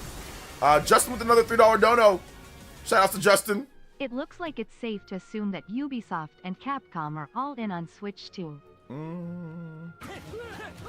Safe to assume. I don't know about all in on Ubisoft. Capcom seems that way, yes. Ubisoft will see, but yeah, it does seem to be that way. Thank you, Justin. But yeah, to Moldy, I think, who was it? Was it Moldy that said that? Was it Moldy that said that? Who said that? Oh, no, only Mools. Sorry, Mools. If I wasn't trying to make it sound like you were acting or that you were dumb or anything. So let's just put that out there. So my bad if my tone came off of if I was thinking that you were stupid. So no, you're not saying that. And obviously that's not what you were saying. So my bad on that one if that was the case. If I misunderstood. But yeah, I don't see them trying to hide it like in that type of way. But like I said, we'll see. Maybe there might be something there, you know. Maybe there might be something there with that one. So shout outs to Yiggity Yak Diesel with the 1990. Let's just put 20 Yak Diesel. So shout outs to Justin. Thank you for the 3. Justin, I was gonna put you as an updated with 18, but then here comes Yak Diesel with the 20 as well, and says this. And also Family First with the 2 as well. Shout outs to Family First. Says, good afternoon, OJ and chat. Fell asleep watching TGS yesterday. DK Bonanza was robbed. By the way, I bit the bullet and spent obscene money to add to my Saturn library. 1,250 on Magic Knight Ray Earth was 40% off. Yeah, you got me on that one. I ain't doing that, but I mean, you know, more power to you, Yak Diesel. I appreciate and I the fact that you're even giving me anything after you spent that much. That's crazy. So I do appreciate you supporting the village. I really do appreciate that. Thank you so much, man. Thank you. That's crazy. That's crazy. So congrats on that one, man. Big love. Thank you for the big 20. Let's get that on the board as well. So let's get that there. That's a 50, 58. Shout outs, guys. And then Justin with the 3. Shout outs to Justin, man. Appreciate you. And then Family First with the 2 says games and tech you're looking forward to in 2026. Games in tech that I'm looking forward to. Orbitals looks pretty cool. Mega Man, that's later. I don't know about what tech is coming out. I'm pretty content with the Switch 2, to be honest. I don't think I need a lot more tech. So there's not really any tech that I'm looking forward to next year. But yeah, looking forward to seeing Mario Tennis. Looking forward to Fire Emblem. Fortune's Weave. Looking forward to Pokemon. So yeah, looking forward to quite a number of different things. Also Resident Evil. Looking forward to Resident Evil as well. So yeah. Absolutely. Let's see here. Shout outs though. Appreciate that, guys. You're good. I appreciate you. Push back on comments. Keep the stream real. Hey, no problem, Moozle. No problem, man. Yeah, sorry. Like I said, I think I maybe came off a little bit strong because you weren't saying that specifically in terms of the sales. So my bad on that one. But yeah, nothing wrong with a little back and forth, of course. I know some people don't like it, but I think it's fun here. As long as, like I said, it doesn't cross over to the disrespectful, territory, I think it's fine, Let's see here. Xbox developers confirmed next month. Looks to be a big one. Okay. Yo, James Forte with the JOJO. Yo, OJ. Sorry, What's up, I haven't caught you live in a while. Oh, you're Been good, watching James. The VODs. You're good. Wanted to know your thoughts on Exodus since it's Mass Effect coded. Yeah, it looks pretty cool. It looks pretty cool. I'm looking forward to seeing how that works out. Looking forward to that. Big love to Yak Diesel, though. Big love to James. Big love to Mools. Big love to Family First and Justin. Anybody else 21? Man, Yak Diesel on the board. Yo, he's the Hokage stream ninja. Yo, shout outs. And JoJo's coming through as well. Shout outs, guys. Appreciate the JoJo's as well. 73 on the board. You guys know. Further the Beyond. And of course, we got to play it. Boys and girls, ladies and gentlemen, do the JoJo with me.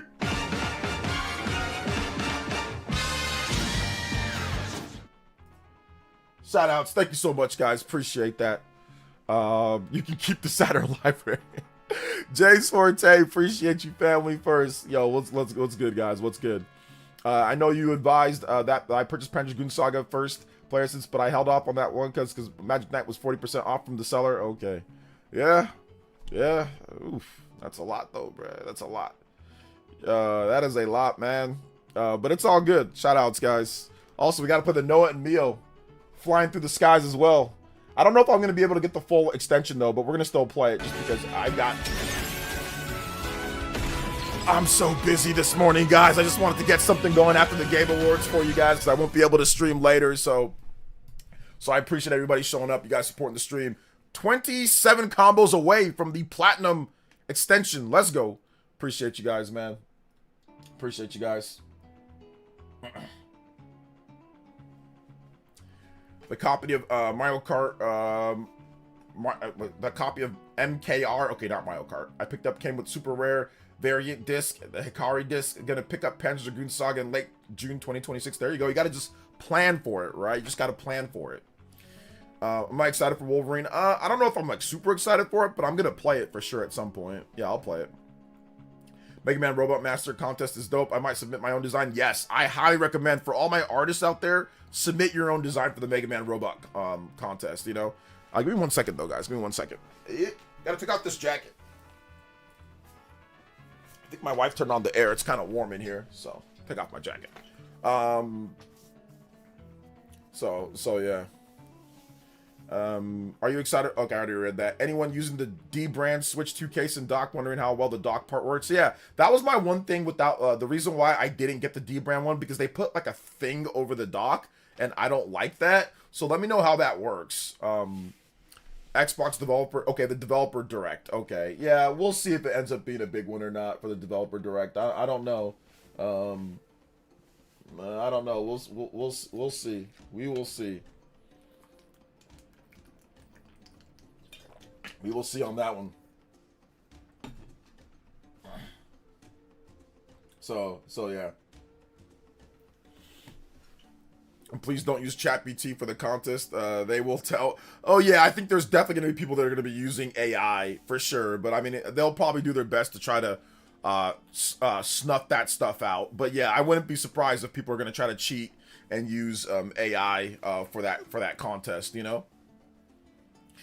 I wouldn't be surprised. Did you ever play through Spider-Man 2? And if so, how did you like it? Nah, I never played through Spider-Man 2. I played Spider-Man 2018, that one on PS4, and I played Spider-Man Miles Morales, and I just realized those games just aren't for me. I think maybe I played too much Spider-Man. I'm not really sure. So yeah, I'm just not a big, I don't think I'm a big, the Insomniac Spider-Man person.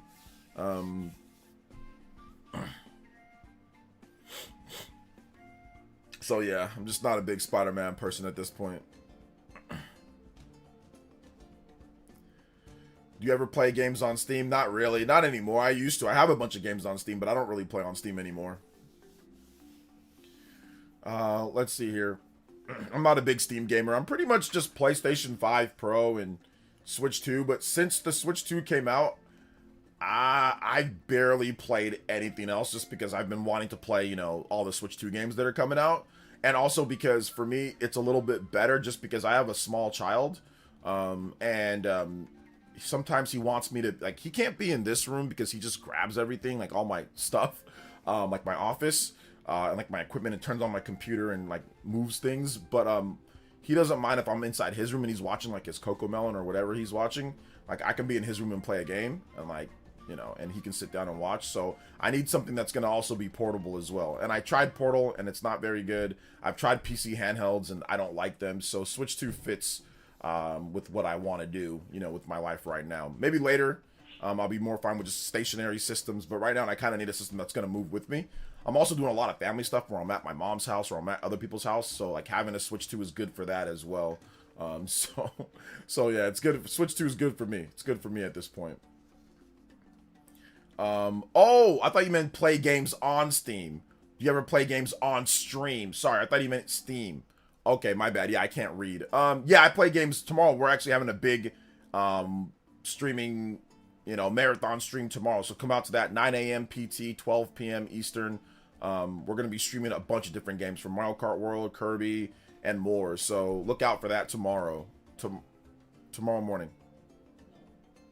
No. My wife said no. Oh my gosh, yeah. So there's that. So we're gonna be doing that. Stream. Sorry, the text is kind of small on here. My bad, guys. Let's see. How does anyone know what the Nitro Deck is? Because the version that got announced for the Switch 2? Yeah, Nitro Deck. Essentially, what Nitro Deck is, it's like a big shell casing that you take your system and you put it into that. So it's essentially like a satisfied grip, right? It's like a satisfied grip, but it's it doesn't use the actual Joy-Con buttons. It doesn't use the Joy-Cons. You take the Switch 2 without the Joy-Cons. Without that, you take without the Joy-Cons, and then you put it into the Nitro Deck, and it replaces that. So that's what it's like. A big, it almost looks like a Wii U gamepad. Almost, it's almost like a Wii U gamepad looking attachment for your Switch 2. And also, you can use it for Switch 1 as well. But yeah, so it replaces all the buttons with their own, you know. Oh no, I know. Seriously, she's saying no. She's saying no. She said no 2 times. So. We'll see if it actually happens or not now, right? At this point, so we'll see if it happens at this point because she's saying no.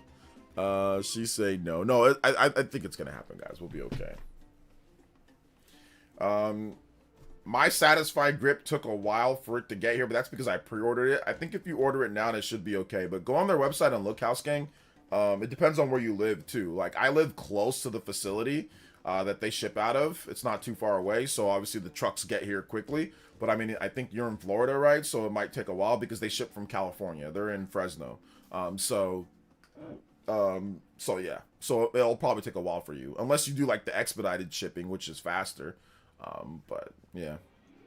I think it takes up to a week or 2.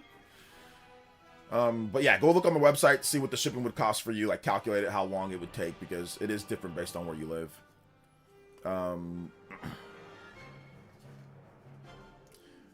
Let's see. Wait for reviews on the Nitro Deck. I have the Switch 1 version and it scratched up the back of my Switch. Did it really?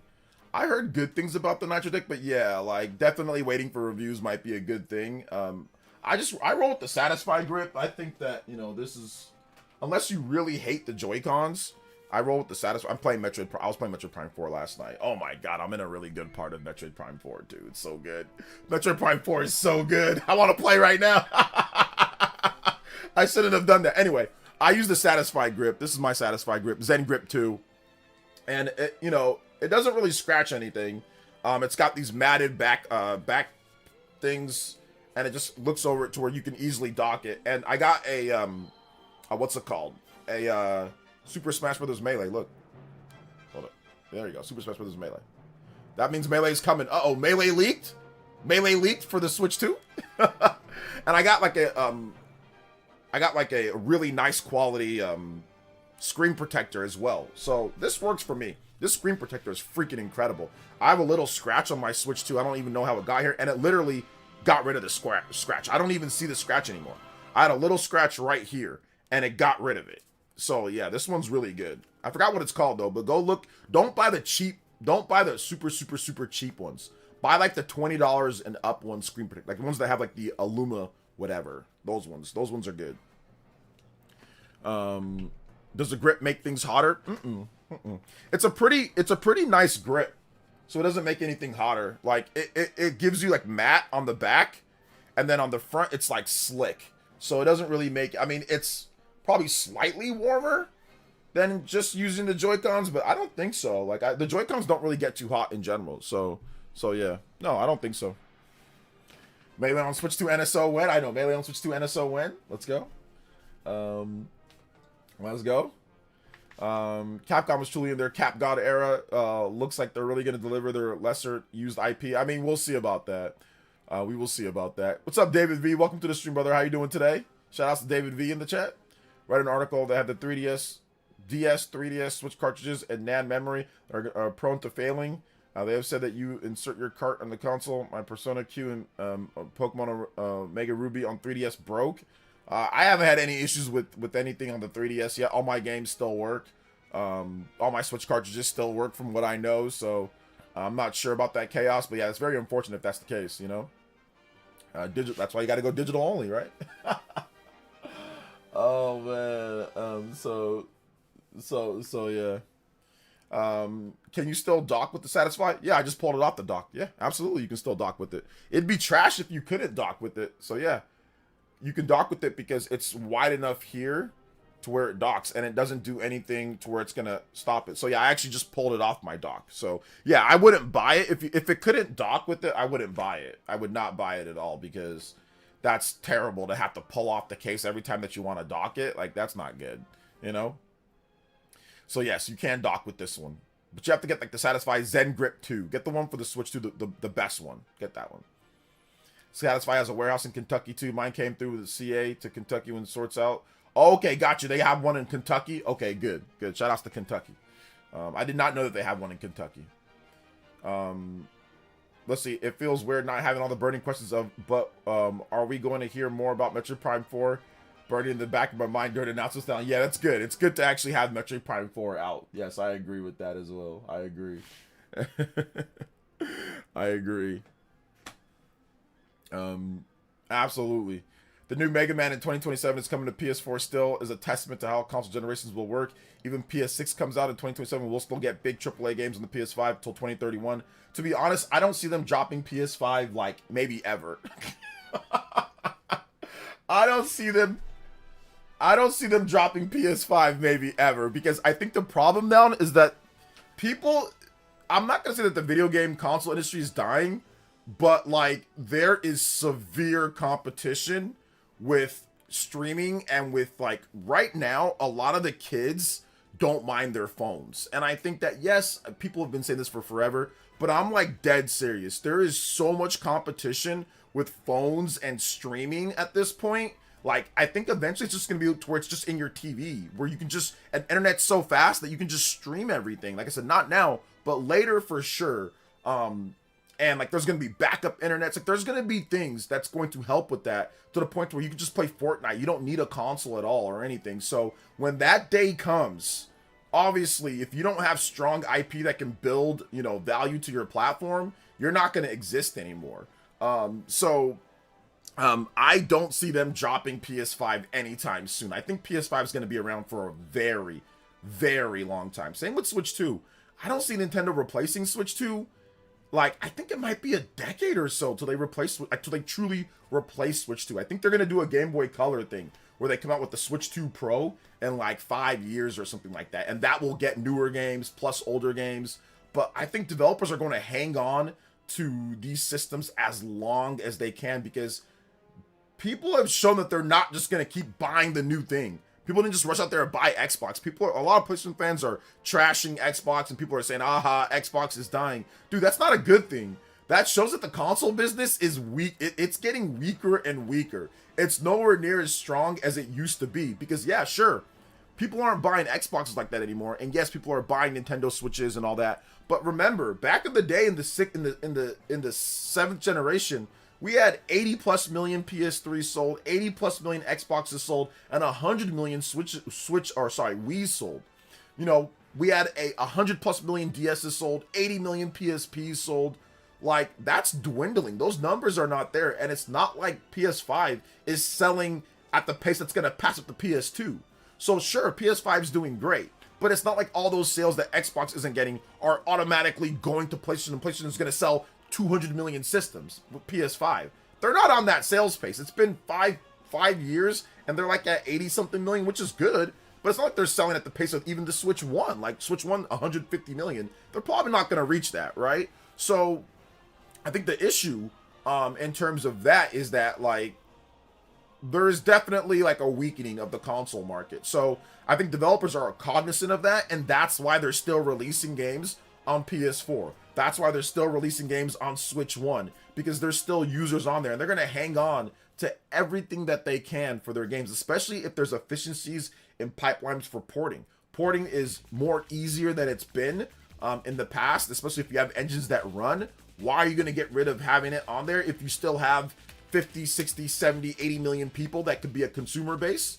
So yeah, I don't see the developers dropping, you know, for indie games and smaller games. I don't see them dropping Switch 1 anytime soon, and I don't see them dropping PS5 anytime soon. You know, yeah, 2031, I think it's going to go past 2031. I think it's going to be 35, 20, almost 40. There's going to be some games that come out for PS5 because it's still a good system, you know? So yeah. Let's see, I expect Switch 2 to go up in price next year, unfortunately. I don't know if it's going to go up in price next year just because of the RAM stuff. I know that's the hot topic thing that people are talking about. But I mean, if Switch 2 goes up in price, then I think everything would go up in price because everybody has to deal with RAM, right? So, I mean, it could. I don't think it will, but it could. I'm expecting that Nintendo's already purchased a large number of systems and RAM, and they have a corporate deal. So just because the RAM prices went up from a consumer level or from whatever they did there, that doesn't mean all the companies are going to automatically have to increase the price of their stuff. But we'll see. Once again, Huddy, we will see. I'm not set on that. They can offset cost to other things. They can do what they did like with the Switch accessories. They can do that. They can raise the price of games. They might offsuit it to other things. So we'll see, though. We will see. Bro, Sonic fans are seething on my timeline. My God. Yeah, I know they really are. I poked the hornet's nest a little bit, like House Gang said. So I have people coming at me being racist and stuff like that. So that's how I know that they're tilted. It's like... that's how I know that they're tilted. So yeah. So... let's see here. So we're at the Switch 2 RAM arc. I think we're at the Switch 2 RAM arc. Yeah, I think we're at the Switch 2 speculation RAM arc. Only for Nintendo, though, not for anybody else. RAM is the same price for everybody else. OJ, why did I get my hopes up for Nintendo announcement? Oh, what brand of stupid am I? You're not really stupid. You're just the same as everybody else that thinks that there's going to be something, and I'm telling you that there's not going to be, and that you guys don't listen. So, I mean, it happens, though, man. Like, it happens. It's happened to the best of us. It's happened to the best of us, so it is what it is. The RAM thing seems to be overblown a bit. Someone will usually come in to undercut the competition for the consumers. Yeah, but I mean, if you already have locked in how RAM works for a certain way, then obviously that'd be difficult to get that switched up. But yeah, we'll see. Like I said, I'm not willing to jump off the deep end at this point yet, but we'll see. That's the only thing that we need to see how the future proof the Switch 2 is. Exactly. We'll see. Orbitals, though. Yeah, Orbitals looks good, man. Orbitals looks good. But yeah, I don't get excited for the game. Like, I don't expect big announcements at the Game Awards because we went through a whole generation of the Switch 1 where there was no major announcements. Now listen, I can understand maybe why you thought there was going to be a major announcement, because in the first year of the Switch 1, there was a major announcement, so I get that. But I mean, Nintendo Directs are so much more pronounced. Nintendo really found their way with Directs in the Switch 1 era. You have to remember, if you go back to this, before the Switch 1, Directs were a mixed bag. They were not like the surefire thing. Now that we've had a decade plus of Directs, I mean, we're on, I think, this is Nintendo's 15th year of doing Directs. Was 15 years of Directs because they started in 2010. But back then, people were not sold on the Directs because they were awkwardly paced. They were a bit weird. They had too much 3DS in them. Not enough Wii U stuff. So people were like, Directs are stupid. They need to do E3. Like, that was the sentiment. You got called every name in the book. I remember the whole situation, like when Shokyo and other guys, Nintendo content creators back then, and other antagonists of Nintendo content creators, was that if you felt that Directs were the future, if you felt that this was a good thing, you got called every name. You got called drone, you got called corporate slave, you got called every single thing in the book when it came down to it. Now, I saw the potential of Directs. I was one of the few back then. I wasn't right about everything with the Wii U. I'll be the first to admit I was wrong about things, and even with the Switch 1 at the beginning. But one thing that I nailed was Directs. I said that Directs had the potential to be way better. You know why the Directs do? Because one, you're not going to get a lot of stage time, transferring from one game to the next and all that. You're not going to get a lot of live fails like we saw with the Skyward Sword demo and other things. Like, we saw too many fails of live presentations and like the, flashback guy and all sorts of weird stuff that happened, like the E3 2008 with the Nintendo Wii Music. Like, that Wii Music segment does not happen in a Direct because somebody would look at that and be like, this is stupid. But live it sounds good. Oh, go out there, Miyamoto, play some music live. But they're playing so terribly. But if it's a direct, they could have shot it, said this is trash, and they could have altered it, or they could have played it to where it would have sounded good and lined up. But in a live show, you're just playing. So that Wii Music segment could have been done way better in a direct, right? So it's like, these are the things that I saw. I saw too many fails with Nintendo over the live, the live E3 situation, to where I saw that there was directs could actually be a net positive. But yeah, people called me every name in the book, so that E3 is where it's at, live presentations are where it's at, that's where it needs to be, the status quo. And I'm like, nah, dude, directs are going to be way better. So that's the thing that you have to realize. Directs are way better. Like directs are way better than Keely's show. Like, despite some of the issues, the Nintendo Direct back in April was incredible. Nintendo detailed the system. They detailed they showed like a bazillion games. They showed all these games that are coming. They showed off Legend of Zelda. They showed off the Switch 2 editions of games, which was awesome. They showed off brand new games. They showed off Dust Bloods, right? They showed off just all these different games. They showed off Donkey Kong. Oh my goodness. They showed off more of Mario Kart. They just showed a ton of different games. Hyrule Warriors. I think they showed Hyrule Warriors there. I showed a little bit of Pokemon, obviously, on Switch 2, running at the 60 FPS. Like, it was just so cool, right? It was just super, super cool. They showed third-party games. We got announced, FF7 Remake Intergrade. We got all sorts of stuff. It was just a great show. So, to me, and that was only an hour. That was only 1 hour compared to Keely's however many hours, right? So I don't know, man. It's fun. Too many cozy and farming games, man. Man, I'm telling you, it doesn't matter. There's too many good games at these directs. Directs are better. The directs are good. The directs are really good. Great morning, man. How's it going? Nintendo Directs will always be better. Yes. It's crazy to me. Nintendo Directs were pretty innovative for the time, despite the narrative that Nintendo is always behind. Yeah, that's pretty much. That was the narrative, but that obviously got smashed to smithereens with the Nintendo Directs, and then everybody copied them. Everybody copied them overall. Plus, Jeff did it again. Plus, one thing never expected Nintendo to do was talking about frame rate and resolution at the Direct. That one caught me completely off guard. I think the thing that caught me the most off guard was the 120 FPS screen. I was like, you've got to be kidding me. And then 3D audio. I'm like, 3D audio? Like, I think to me, it was the combination of voice chat, video chat, and voice chat combined. 3D audio, 120 FPS, plus the DLSS. And I was just like, okay, this is insane. I did not expect all of that, Justin with another $3 dono. Let's go, Justin. Back up at top. The best part about directs are the games shown won't take 5 years usually to come out. I think that's one of the best things about the directs. They don't take forever to come out. The games usually come out very quickly. So yeah, I agree with that too. Sometimes, we have some of those games Dust Bloods, that's taken a bit, but that's okay. It's gonna be next year, So yeah, shout outs. Yak Diesel. Still, the Stream Ninja. Anybody that's 20 more you can beat him up. But my man, Justin, surpassed for the Hokage. Let's go. Thank you so much. 21. Anybody that's 21 or more you can beat up my man, Justin. My man. My dude. Justin on top of the board. But yes, that's the cool thing about directs. They announced the game. It's coming out soon afterwards. 76, 24 combos away, baby. Hey, good morning, the cool guy. Welcome. Yes, directs are always better. Even Apple does directs now. Apple, do they do directs? I don't know. I don't see them. I don't watch. I don't keep up with Apple. Yeah, those things caught me up. Yeah, I got caught off guard, bro. I was expecting a 60 FPS system. This is what I was expecting. A 1080p 60 FPS. I was expecting maybe like a 720p or like 900p screen, 60 FPS.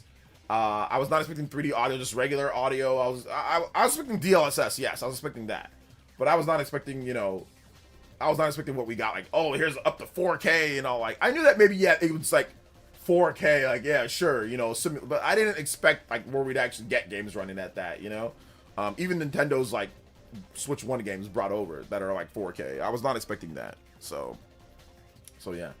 The option to stream the Direct in 4K caught me off guard. Yeah. I was like, uh-oh. I think didn't we mention something like that? Wait a minute, hold up. It's in 4K? Like, what's going on here? I mean, like, I don't need 4K gaming, to be honest, guys. Like, 1440p for the most part with good, anti-aliasing or just good, like, effects to help keep it look sharp and nice on a big TV is fine for me. I don't really need it. But, I mean, it's nice to have, I guess, right? But, I mean, most games aren't going to support 4K, native at least. I'm a bit surprised at how fully featured the Switch 2 is. I remember before it was revealed, people doubted it would have DLSS. Thought it wouldn't support 4K, 120 FPS, 3D audio wasn't even discussed. I mean, I thought that people knew that DLSS was coming because NVIDIA, they had, like, if you looked at, like, the leaks, but yeah, there was probably some people, but I think that what some people, they were saying, Jackson, was they thought that it wasn't going to be as powerful DLSS as it actually ended up being. Or it wasn't as, like, they thought that it wasn't going to be, like, great DLSS. Like, it was going to be pretty, like, ghetto DLSS, like, 2.0 or something like that. It wasn't going to be really good DLSS. Yeah, there were some that were thinking that maybe it wasn't going to happen at all. But, I mean, everyone pretty much knew based off the leaks of the chips and, like, the what we had. We knew that the architecture that they had, the chip was going to support some form of DLSS. So, anybody that was saying that it wasn't, they were just being ignorant. But, yes, I think that second part that you said, 4K, 120 FPS, 3D audio, that's the type of stuff that people did not expect. I did not expect any of that. I did not expect 4K. Like, I thought it was a possibility because technically speaking, the Tegra X1 supports 4K. Like, it can do that. Nintendo's chip, like, they modified things. So technically speaking, like, 4K was something that I was like, okay, well, maybe. But yeah, 120 FPS and 3D audio, I did not expect that because that's like Sony stuff. Like 3D audio, like that's like stuff that Sony's like, immerse yourself in 3D audio. Like, oh, like that's like Sony stuff, right? You don't expect that from Nintendo. But I use 3D audio, man. I got my headset right here, bro. I got my Sony headset. And it's actually really good. I got my Persona, shout out to Atlas. I got my Persona headset. My Atlas Persona themed headsets. Yes, these aren't as good as Jackson's, $2,000 headsets. But they're really good and they work well. They work well for the Switch 2. So yeah, I wasn't expecting that at all, I thought we'd still get a 720p screen, but with higher refresh rate on the handheld. Yeah, 1440p was what I felt the system needed to stay modern within reason for specs. Yeah, I said DLSS was coming. I said DLSS was okay. Oh, DLSS was coming. Okay, revealed. People doubted it would have it. Okay, I see what you're saying. Yeah. Before and even a little bit after the Direct, some people were convinced it wasn't as strong as a PS4. I remember that. Oh yeah. Lol. Oh yeah, people were still saying that even afterwards, which was crazy, Thank you for the 3. Then James Forte with the $5 Ninja Peach. I'm excited cause I feel for the first time we are in the dark what Nintendo is working on. I think 2026, 2027 are going to be crazy. Oh yeah. 2026 and 2027 are going to be great, man. I am so much looking forward to it. Thank you to Justin with the 3, extending his Hokage lead to 24. Anyway, there's 24 more. You can beat up my man Justin. Of course, James Forte coming in, getting us to 84 on the board. Thank you so much, guys. Appreciate that. Only 14. Oh, no, sorry. I can't count. 16 combos away from that platinum streak. Ayo, combo breaks. Yeah, we don't know what Nintendo's working on when it comes to big AAA games, but, we'll see. We'll see what happens. Fire Emblem Fortune's Weave is coming out. That's going to be... I cannot wait for that, man. Oh, my God, dude. I'm so excited for that.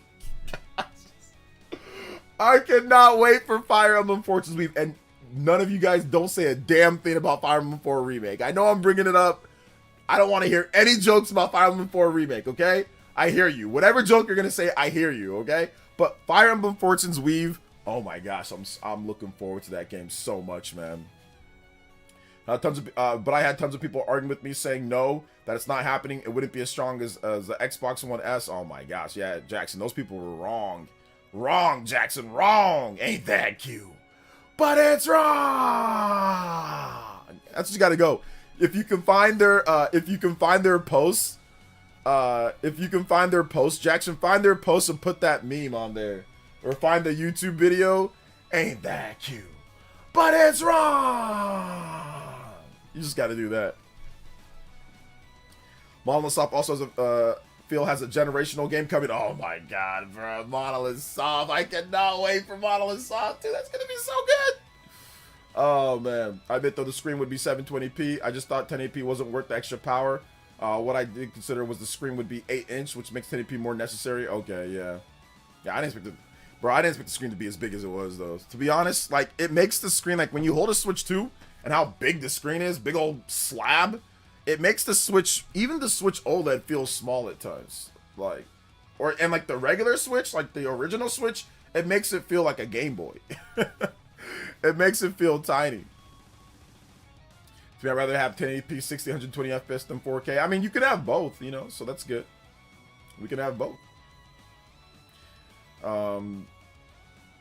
Let's see. I wasn't. You were gonna say something, Party Man, because anytime I bring up Fortune's Weave, you make a stupid joke. So you were gonna say something. Don't tell me you weren't, because I know that you were. I know that one of you guys would have. So yeah.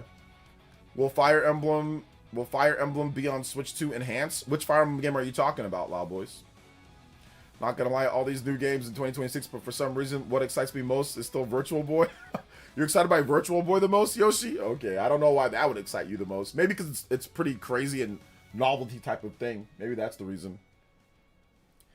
How does Fire Emblem do in Japan? Fire Emblem does okay in Japan. Regular Switch, the new Game Boy. I'm telling you, man, people still say Switch 2 PS4 level even after seeing MP4. They still say that, which is crazy. I know, which is even after seeing like FF7 Remake integrated, how it's clearly above the PS4. Clearly looks better than the PS4 version. Even after seeing Cyberpunk, which the Cyberpunk runs way better on Switch 2 than it does on PS4. Even after seeing the fact that they had like the Phantom Liberty DLC, which wasn't even like the system wasn't strong enough on PS4 to run it, but it ran it on Switch 2. So people are stupid. Even after developers saying that it is, even after we've gotten games that came out on PS4 and then they come out and they run at a certain like 1080p or 30 FPS, but they come out on Switch 2 and they run at better resolution and better frame rate. I mean, I don't know what to say at this point. People are stupid, you know. So people are dumb. Let's see here. PlayerEssence was the last time I made a Fire Emblem joke. When was the last time you made a Fire Emblem joke? Like last week. What are you talking about? You said it to me last week. I'm gonna get copyrighted from this Chrono Trigger music. I didn't really notice the 120 FPS for Metroid. It's hard to notice, but I think it's more noticeable like when you play it in with the mouse mode.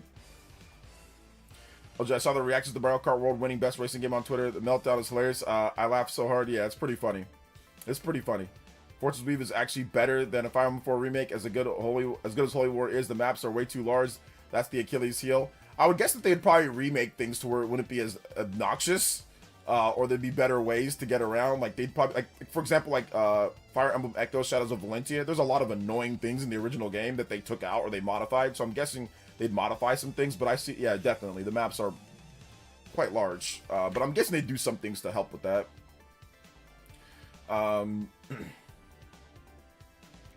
Let's see, OJ, what about Fire Emblem 6, 7? Where did that come from? Where'd that come from? 6, 7. Let's see here. But yes, Fortune's Weave is great. I cannot wait for Fortune's Weave. I think, yes, I'd rather have a new game than a remake. I think that if they say, which one's better, a new game or a remake, I'd say the new game. I'd say the new game. The new game is better. Because new, like, I've already played the old one, and obviously it'd look a lot different and be a lot better. But, yeah, the new game is something I'm looking forward to.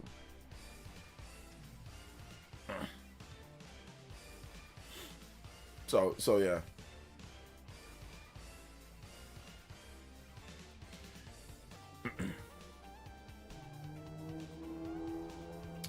Let's see. That's why it's called a remake. I'm not sure what that means, Elias. OJ, there's a Fire Emblem you don't own? Probably. There's probably some Fire Emblem I don't own. I don't know. I haven't thought of it. I think I own most of them though, or I've played most of them. So yeah. Let's see here. So he said he tried. He tried. It originated from a basketball player named TJ. I thought it was from like a music video, the 6-7 thing. What was the first Nintendo game you played in your life? I don't know. What was the first Nintendo game you played in your life? DeBart? Like, what was the first Nintendo game that you played? I'm going to ask you that question. What was your first Nintendo game?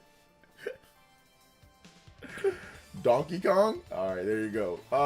The first Nintendo game that I played, yeah, it might have been the arcade Donkey Kong.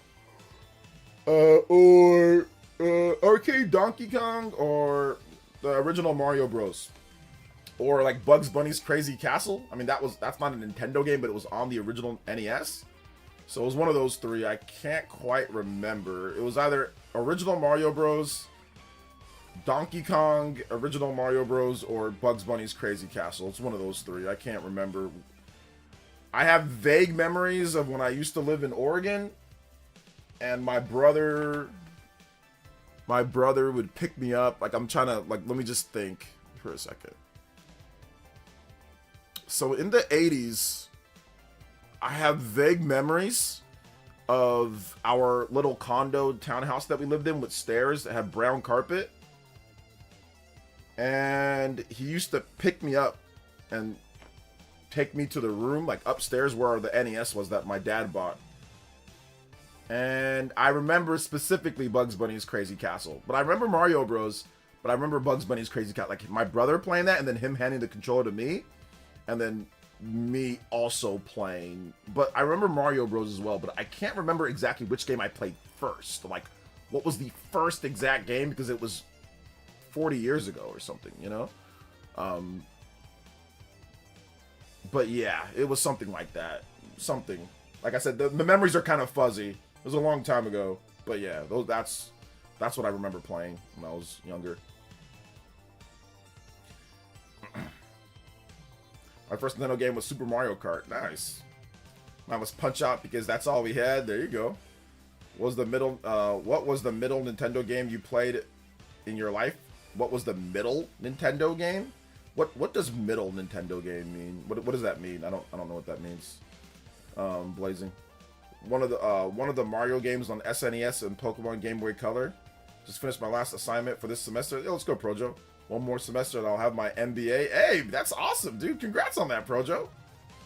The first Nintendo game that I can remember was the original Mario on the NES. Getting old out here? Yeah, I know. It's getting old. Pretty sure my first Nintendo game was either Mario Bros. Or one of the Mario Party games. Yeah. Yeah. I for some reason, I think that it's easier for younger people to remember what happened because you're younger than it is for older people to remember. Maybe. I think it might be a little bit... Like, if you would have asked me 20 years ago what was my first NES game, I might have been able to remember better. My first Nintendo game, I might have been able to remember better than now at this point. But I'm pretty sure that's what's been like. That's what I think. That's what I remember. So yeah. I was not even born. Oh, my first Pokemon, my first was Pokemon X in 2013. Your first Nintendo game was in 2013? Oh, goodness gracious. You're really young. I think you said they're like 18 or 19, right? Yeah, my mistake. It was from a rapper music video, but the high school basketball player named Talon TK Kenny popularized it by saying repeatedly. Okay. Alright, there you go. The median, so somewhere between your first and last Nintendo game. Okay, so my last Nintendo game is Metroid Prime 4. My first Nintendo game, okay, back then. So middle would be, let's just go from 80 something, right? Or so the middle would be 20 years ago, right? Because we're talking like 40 years ago. Like, so 20 years ago, that was 2005. So we're looking at, what are we looking at in 2005? Gosh, what were the, let me look at the game releases in 2005. Nintendo game. I can just go to Metacritic.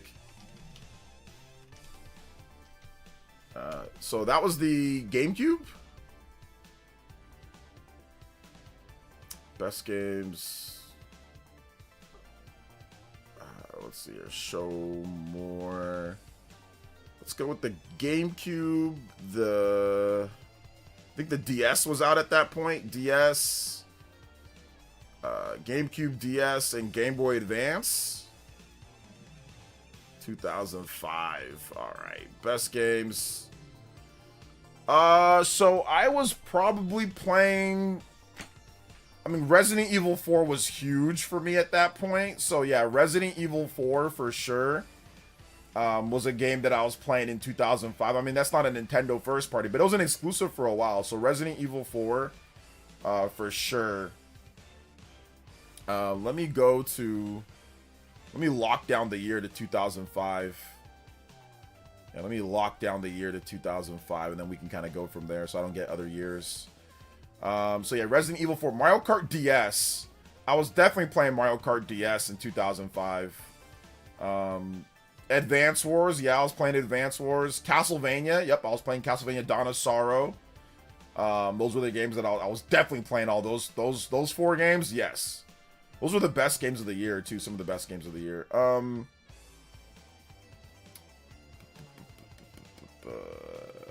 Fire Emblem Path of Radiance came up, but I wasn't playing it right at launch. I was not playing it right at launch. Yeah, those were the games that I was playing. Those games. Those were the games that I played mostly that year. And Madden. No joke, I just realized the middle game for me is Kirby Air Ride. Also, it's easy for me to remember my first game because I have it still. It's Super Mario World. Nice. Yeah, Super Mario World. There you go.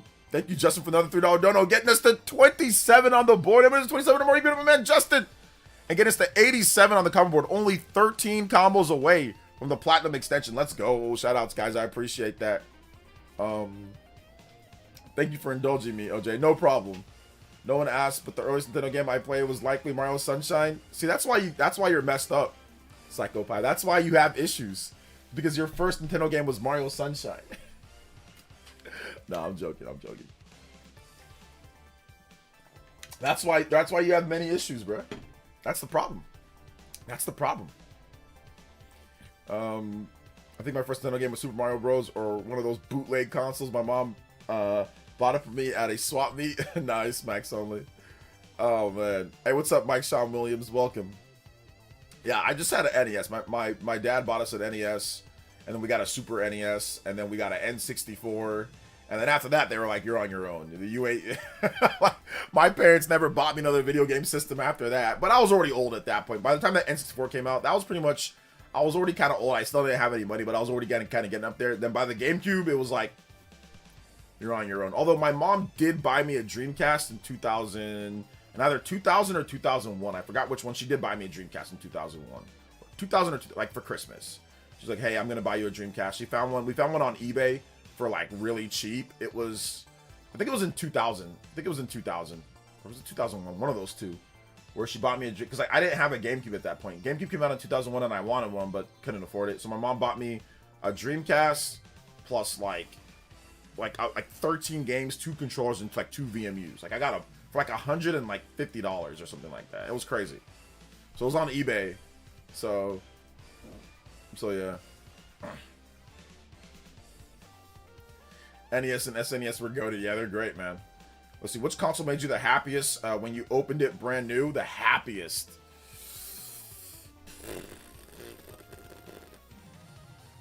Gosh. I know I talked smack about the N64, but it might have been the N64 at that time, you know? Might have been the N64. Super Nintendo for sure. But the Super Nintendo was different because I just woke up one morning and the Super Nintendo was there. So that was a little bit different. But the N64 was like Christmas in like 1997 or 98. I forgot exactly what.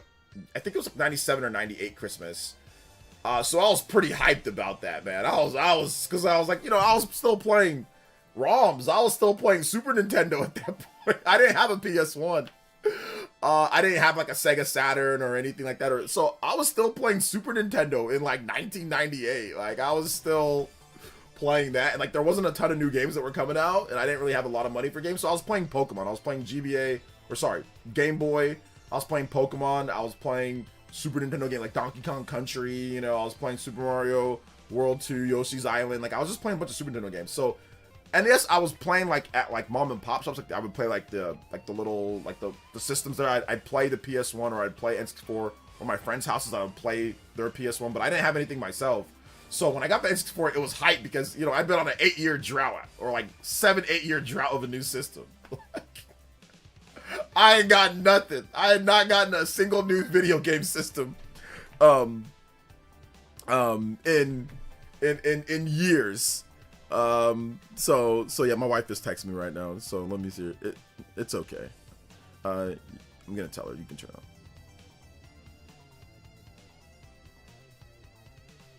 You guys might hear a little bit of background noise from like the dryer that my mom's, or that my, not my mom, that my wife is gonna turn on.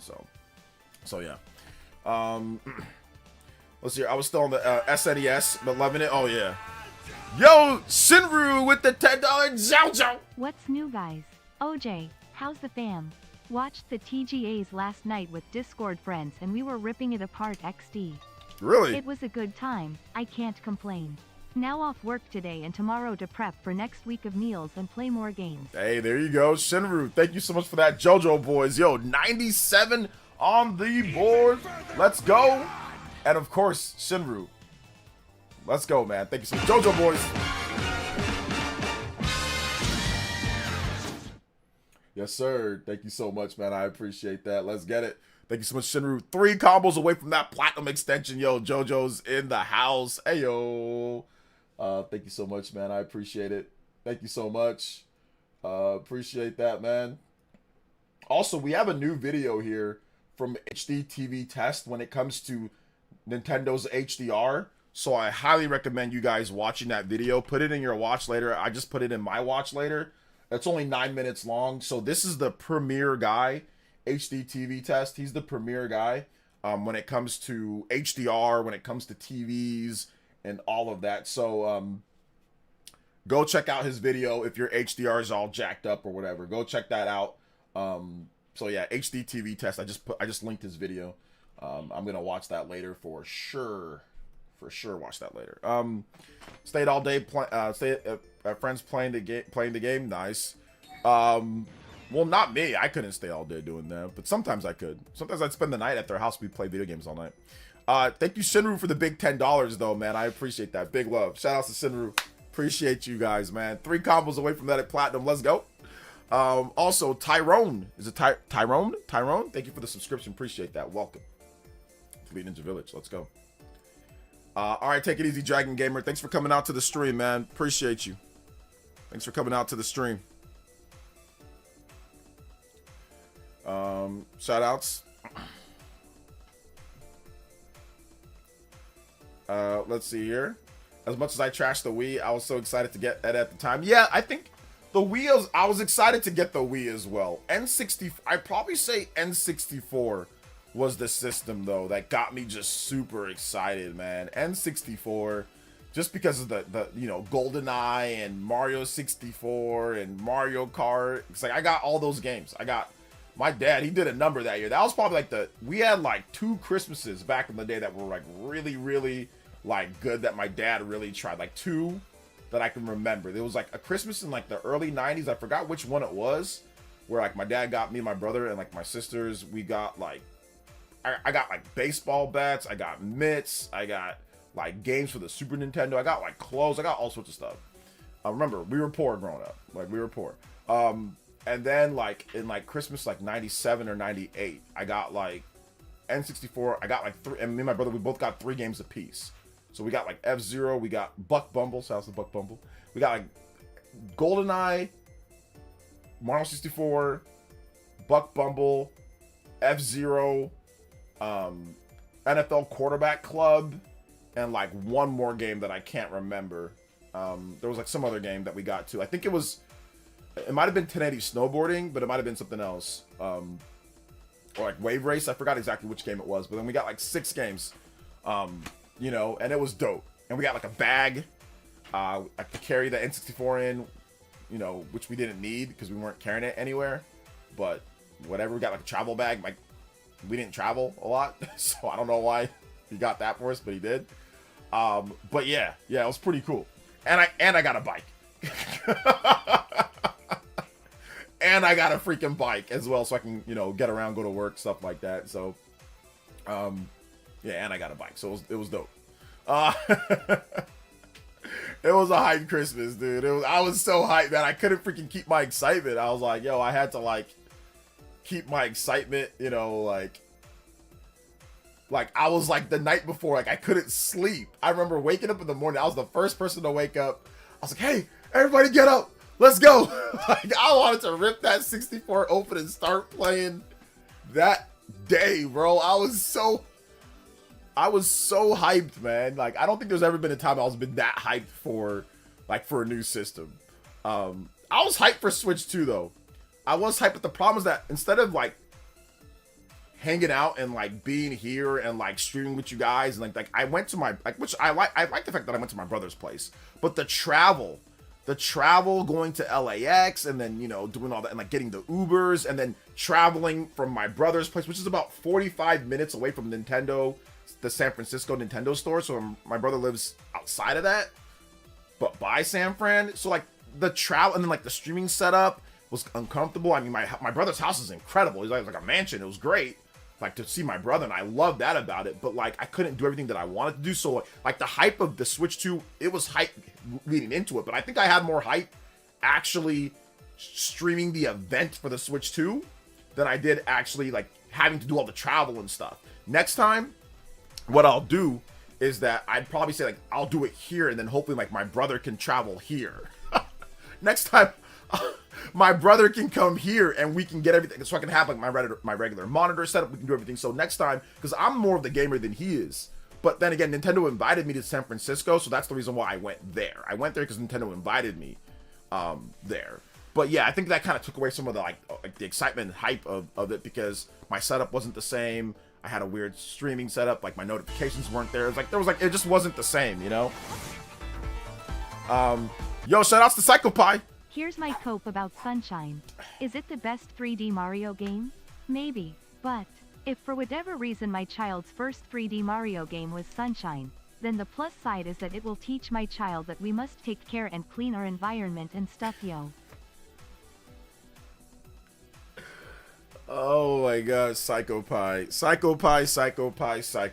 What are you talking about, bruh? That's true though. And tell your kid to clean up. I'll give you a combo break for that. I'll give you a combo break for that. You know, I can give you a combo break for that. And I can also give you this too. I can also give you this limit break. Combo break.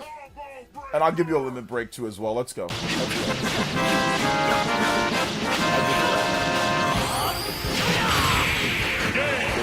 Only get 2 games a year, Christmas and birthdays, yeah. I mean, which was enough back then. That was enough. Between renting, that was enough. You know. So, Wii U would have been up there upset. I couldn't take it where I wanted, like the Switch at the time. Mind you, I got it in 2014 and Mario Kart 8 was out. Oh, okay, got you. The Wii U was exciting for me, but it was such a damper when I went to the launch event for like the Wii U. And like, listen, they said, hey, look, for the Wii U, they were like, hey, look, this is gonna be a midnight launch at this GameStop that I went to, right?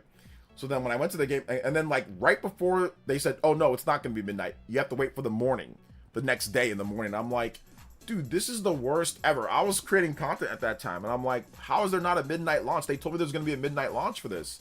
I wish I could have switched my pre-order to the other store. But anyway, the Wii U launch was once again separated. It was hampered by stupidity on GameStop's part. The Switch 1 launch was also hampered by stupidity on Best Buy's part, and I was working. I had to drive from Thousand Oaks all the way to Central Valley, rushing back to get home, and then I had to spend another hour plus at Best Buy for the Switch 1 because they're stupid. I was in line for like hours, or an hour, almost 2 hours in line, even though I had a pre-order, because they let people who walked in first before people that pre-orders, because they're idiots.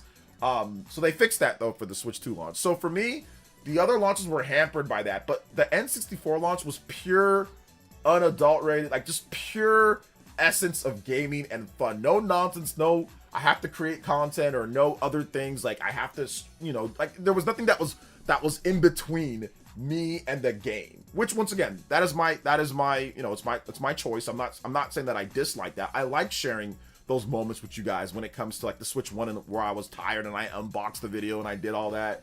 You know, I like sharing like the you know, the Switch 2 moment, you know, where I was at the place at Nintendo where I had like I put out like a little video, like a little vlog video or whatever that I did, or thing that I did on Twitter. I like the stream of hanging out with my brother and us playing Mario Kart like back in the day. It was fun.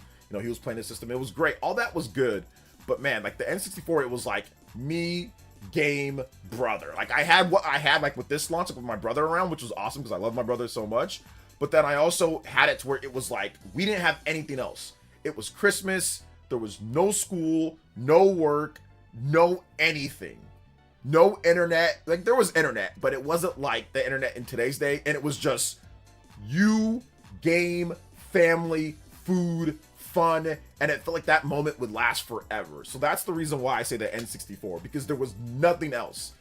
There was nothing else. Like I said, no school, no work, no anything. Just family, food, fun. And my mom, the look on her face, I don't know if my mom even got anything that year. I think my dad got her something. I think she got something. I'm not sure what she got, but it didn't matter. She was just so happy for us, for her kids. So I think that was probably one of the greatest moments ever, man. I can never shake that moment, you know, in terms of it. So yeah, it was good. Simple times, man. Simple times.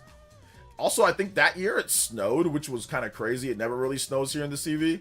So, like, the fact that it snowed that year was pretty wild, too. It was either that year or the following year, but I know it was, like, cold. I like cold weather. Like, I don't like super cold weather. I just like somewhat cold weather, but I don't like super cold weather, you know? So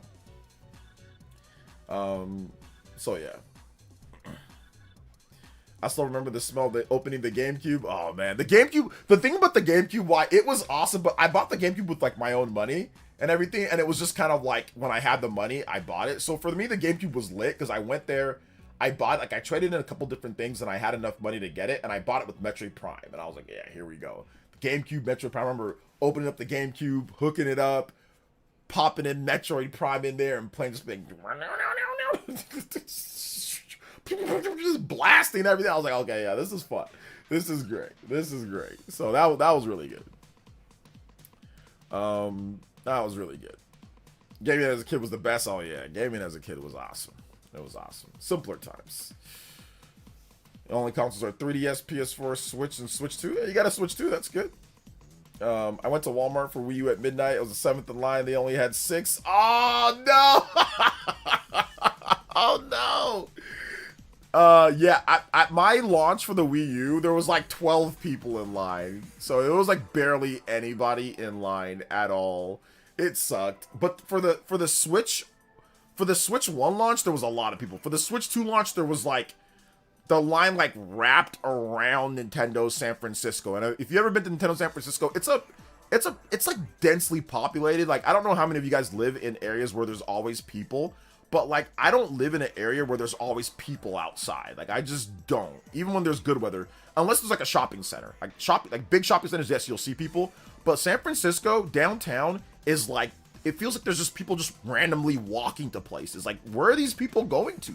Why are there so many people outside just, like, walking around? And I know New York and I know certain cities are like that, but I'm just not used to that. I've never lived in an area where it was like that. So whenever I go to or whenever I go to San Francisco, it's always crazy because downtown is just like that. There's always just people out until, you know, obviously until nighttime. Nighttime there's not as much, but during the day you'll just see like literally like thousands and thousands of people just walking around to places, walking from here to there, riding little scooters and self-driving cars and all sorts of stuff. So to see that building to where you saw people literally just walk up and say, hey, what's going on here? They're like, oh, Switch 2's coming out. They're like, oh yeah, I have a Switch, and they just got in line. Like, that's like so weird compared to like, you know, where I live, where it's like, okay, you pre-ordered, you went there, but there were just people just getting in line, like saying, hey, what's going on? Switch 2's coming out. Oh yeah, I remember. Oh yeah, I got some money. And they just literally just went and got in line because Nintendo had so many Switch 2s. Like at that, I think they probably had, I saw in their little warehouse thing, and I saw their stacks. They probably had like 10,000 Switch 2s at the point. They probably had like 10K Switch 2s, bro. They had so many of them. And I was like, oh my gosh, there's so many Switch 2s here. So it was crazy. So it was great. I was just like, no, listen, the thing with downtown San Francisco is that a lot of the buildings are their homes. Like sometimes people live on top of like stores and stuff. Like there's like apartment complexes that are really weird. So it's like, they probably are going home. You just don't know because like the buildings where people live are like intertwined like businesses and stuff like that around certain areas. So it's like, yeah, you see like, obviously most of it are businesses and stuff, but sometimes there are those people's homes. So it's really weird. Downtown San Francisco is really weird place. But very fun, very different from where most of us probably live and hang out and stuff. So it's always a trip. Like I said, the self-driving cars are always fun to see because like you'll be seeing this car and it's driving, and you're like, why is this car driving like robotic? And then you look at it and like, oh, because it is a robot, because it's driving perfect. If there's something that like it literally can outmaneuver anything. If somebody cuts it off, it slows down perfectly. It can sense it. Somebody's coming to cut it off, it'll slow down. Whenever there's people crossing, it'll slow down properly. If somebody cuts in front of it, it'll stop, or it'll like move. It's so weird. Self-driving cars are crazy. So I would see that all the time. But usually people give self-driving cars their space. Like people are like kind of like afraid of them driving next to them, so they give them their space. They don't want like the robot to short circuit or something. I don't know. So yeah, man. Yeah, there are some people just buying Switch 2 on a whim. They just got in line and just, they're like, hey, can we get in line? They're like, yeah, we got a lot. So they're like, okay, cool, you know? So yeah. So it sounds like, oh yeah, it's definitely like NYC, like downtown, like New York, yeah. Definitely like downtown New York. Although you'll probably see a lot more, I don't know, you guys still have those old school like taxis, right? You guys still do those in New York? I don't know. Like you don't see any yellow taxis here in San Francisco, but you'll see tons of Uber though. Tons of Uber, self-driving Ubers, and then also like actual Ubers of people, you know. So yeah, my brothers on the weekends went on Mario Kart 007 N64 4-way split. Now we're adults, barely have time to play. I know, seriously, Junior. Same thing with me, man. Can't take a robot to court. I mean, you can take the company to court, but yeah, you can't take the actual robot to court. James Forte with another $3 dono. Let's go. Lol, I actually work for Waymo running scene, my favorite YouTuber in Job Collide. Oh, you work for Waymo. Oh, nice, James. That's how'd you get that job? That's a nice, sweet little deal, brother. Hey, hold up, James. Can you send me an email on that? Can you send me an email? Like, seriously, James, can you send me an email real quick, brother? Like, really, I want to know a little bit more. Obviously, no doxing stuff. I just want to, you know, maybe for later in my life, if I want to maybe work there, I might need your. Can you send me an email? PlayerEssence30 at Gmail. Just real quick. If you don't mind. If you don't want to, that's fine. But I just want to talk to you real quick about like a job that you got there. Like maybe for, like I said, later in my life. That's cool, dude. That's cool. It's awesome. Love it. Yeah, in the city you still see the yellow cabs. Yeah, I ain't seen a yellow cab. Like they don't got no yellow cabs over here. Shout out to James. Thank you for the 3, man. Shout out to Waymo, man. I love those self-driving cars. I love them. Nobody wants to pay if they hit a self-driving car. Self-driving cars are usually like they're pretty accurate. I mean, most of the time they don't mess up. So yeah, like if something happens, you have to be you'd have to be driving pretty crazy for a self-driving car for you to hit a self-driving car, because they see everything. They see everything. They know everything. As long as everything's working perfectly, which 99% of the time that they see everything, they know everything, they can react to everything. Self-driving cars, they can see an accident coming, they can see people coming. Like I said, it's a robot, so it calculates things and stuff that obviously people can't. Now obviously there's the human element of something, but when it comes to cars, like if everybody had a self-driving car and there was no people actually driving, the amount of accidents and car deaths would probably be next to zero. There'd be almost none. There'd be literally almost none. That's how much better the self-driving cars are than people, because people make a lot of mistakes. Computers make mistakes, can short circuit, but people make way more mistakes than computers. So if everybody had a self-driving car, the deaths of people via car accidents would, like I said, there might be some odd one here and there where there's a mistake with the cars or something, but chances are there'd be literally no accidents, like almost zero.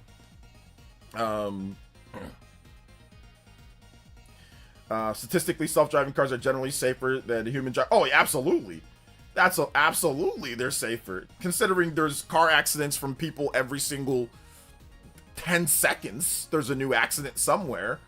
And let's not even talk about other countries. Let's not even talk about like Nigeria. Oh my goodness. Certain countries like where the driving laws are very lax. Oh my goodness, bro. Nigeria is the place where I'm a good driver, but I won't even drive there because the type of driving that people do there is wild, dude. So yeah. Self-driving cars also driving up RAM prices. Okay, so it's either we have self-driving cars or we have Switch 2s. Which one do you guys want? You guys want self-driving cars or Switch 2s with the RAM? We got to pick one. You know, we got to pick one. I'm picking Switch 2. No self-driving car for me. No self-driving car for me. Oh, man. Shout-outs, though, guys. I appreciate you guys. Appreciate you guys coming out to tonight's stream. Or to this morning's stream, more like it. Nobody wants to... Yeah, no one wants to pay for that, man. Every time I visited other countries, the driving as well, bro. I'm telling you. It's bad. It's bad. They need self-driving cars. But that will never happen there. At least not anytime soon. So yeah.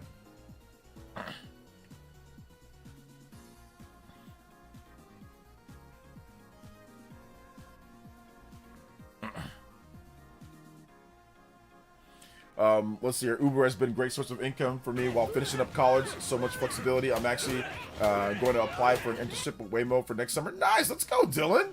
There you go. Glad that Uber's been good for you in terms of the income flexibility and all that. That's good. Yeah. I wish I had Uber when I was in college. I probably would have done it. I'll just be petty like that sometimes. LOL. Love you, Justin. Shout outs. Yo, Yak Diesel. Thank you for another $10 dono, man. I appreciate that. Let's go. JoJo boys in the house. Appreciate that, guys. Let's go.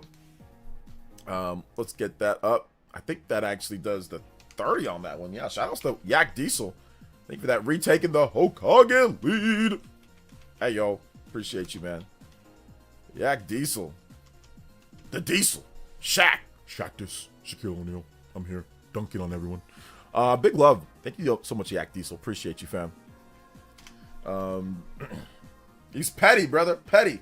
Did you get ready for work? You got it on in the background. Happy Friday. Okay, you got to get ready for work. Okay, take it easy. Shout outs. Yo, Dylan J. White. Thank you for the tune-in tier pledge. Appreciate that, fam. Thank you so much, man. Appreciate that. Thank you for the tune-in tier. Let's go. Lego. Shout outs, man. Appreciate you. Currently in second year in college, I'm pursuing I think that B-Tech in chemical engineering. Nice, the bar. Let's go. Get that done, baby. Let's go, man.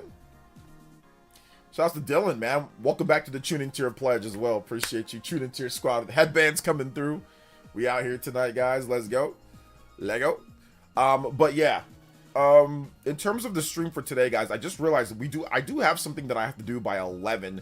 There was somebody coming by in terms of getting some stuff, so I have to get that done today. So we won't be able to do the full extension, but once again, we will have plenty of streaming tomorrow. We have a marathon stream tomorrow.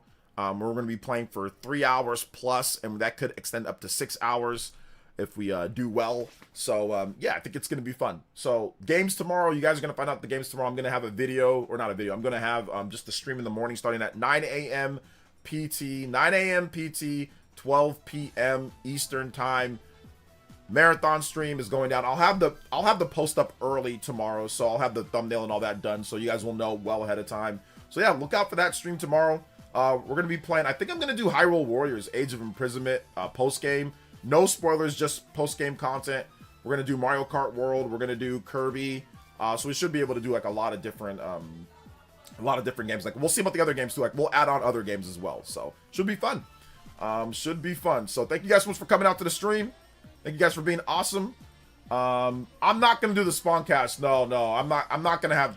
I'm going to be too tired to do the Spawncast and to do the marathon stream. That'll be like, if I have like the marathon stream, like that'll be like Spawncast pre-show. We're looking at 6, 7, 8, 9. That's like 10 hours of streaming. So which I could do, but I'm probably not, because I'm going to have to take care of my boy at night. So like I'll be doing the stream all day. So I'm probably not going to do the Spawncast next week as well. So that'll be 3 weeks in a row for me. I think no Spawncast, so that's not good. But I'll be back the next week after that. I'll be back next week. So So thank you so much, man. I appreciate that, guys. Thank you so much for the support. If you haven't seen my most recent video for today, please check out my video that I did today talking about Mega Man and Pragmata and all the cool announcements from the Game Awards and stuff that happened south of midnight. Just all sorts of stuff, man. All sorts of different games being announced and stuff happening. So if you haven't seen that video, check it out. Here we go. There's the video right there. I'm going to link it twice. So you guys go watch that. Once again, big love to Yak Diesel, Justin, James Forte, everybody that dropped donos today, thank you guys so much. Everybody that's Elite Ninjas that became members, I appreciate that. You guys going further than beyond. Shout outs to Vadcent. Appreciate you, fam. Let's go. Thank you guys so much for coming out to tonight's stream. Like I said, we'll be back tomorrow for the big marathon stream. And yeah, should be a lot of fun. So, all right, guys. Love y'all so much. Thank you for coming out. Sorry that we had to end it just a little bit early. But once again, I have some stuff that I've got to take care of. And like I said, we'll have a huge stream for tomorrow as well. So it should be fun. All right, guys. Love y'all so much. We'll see you guys for the next one. All right. Peace out.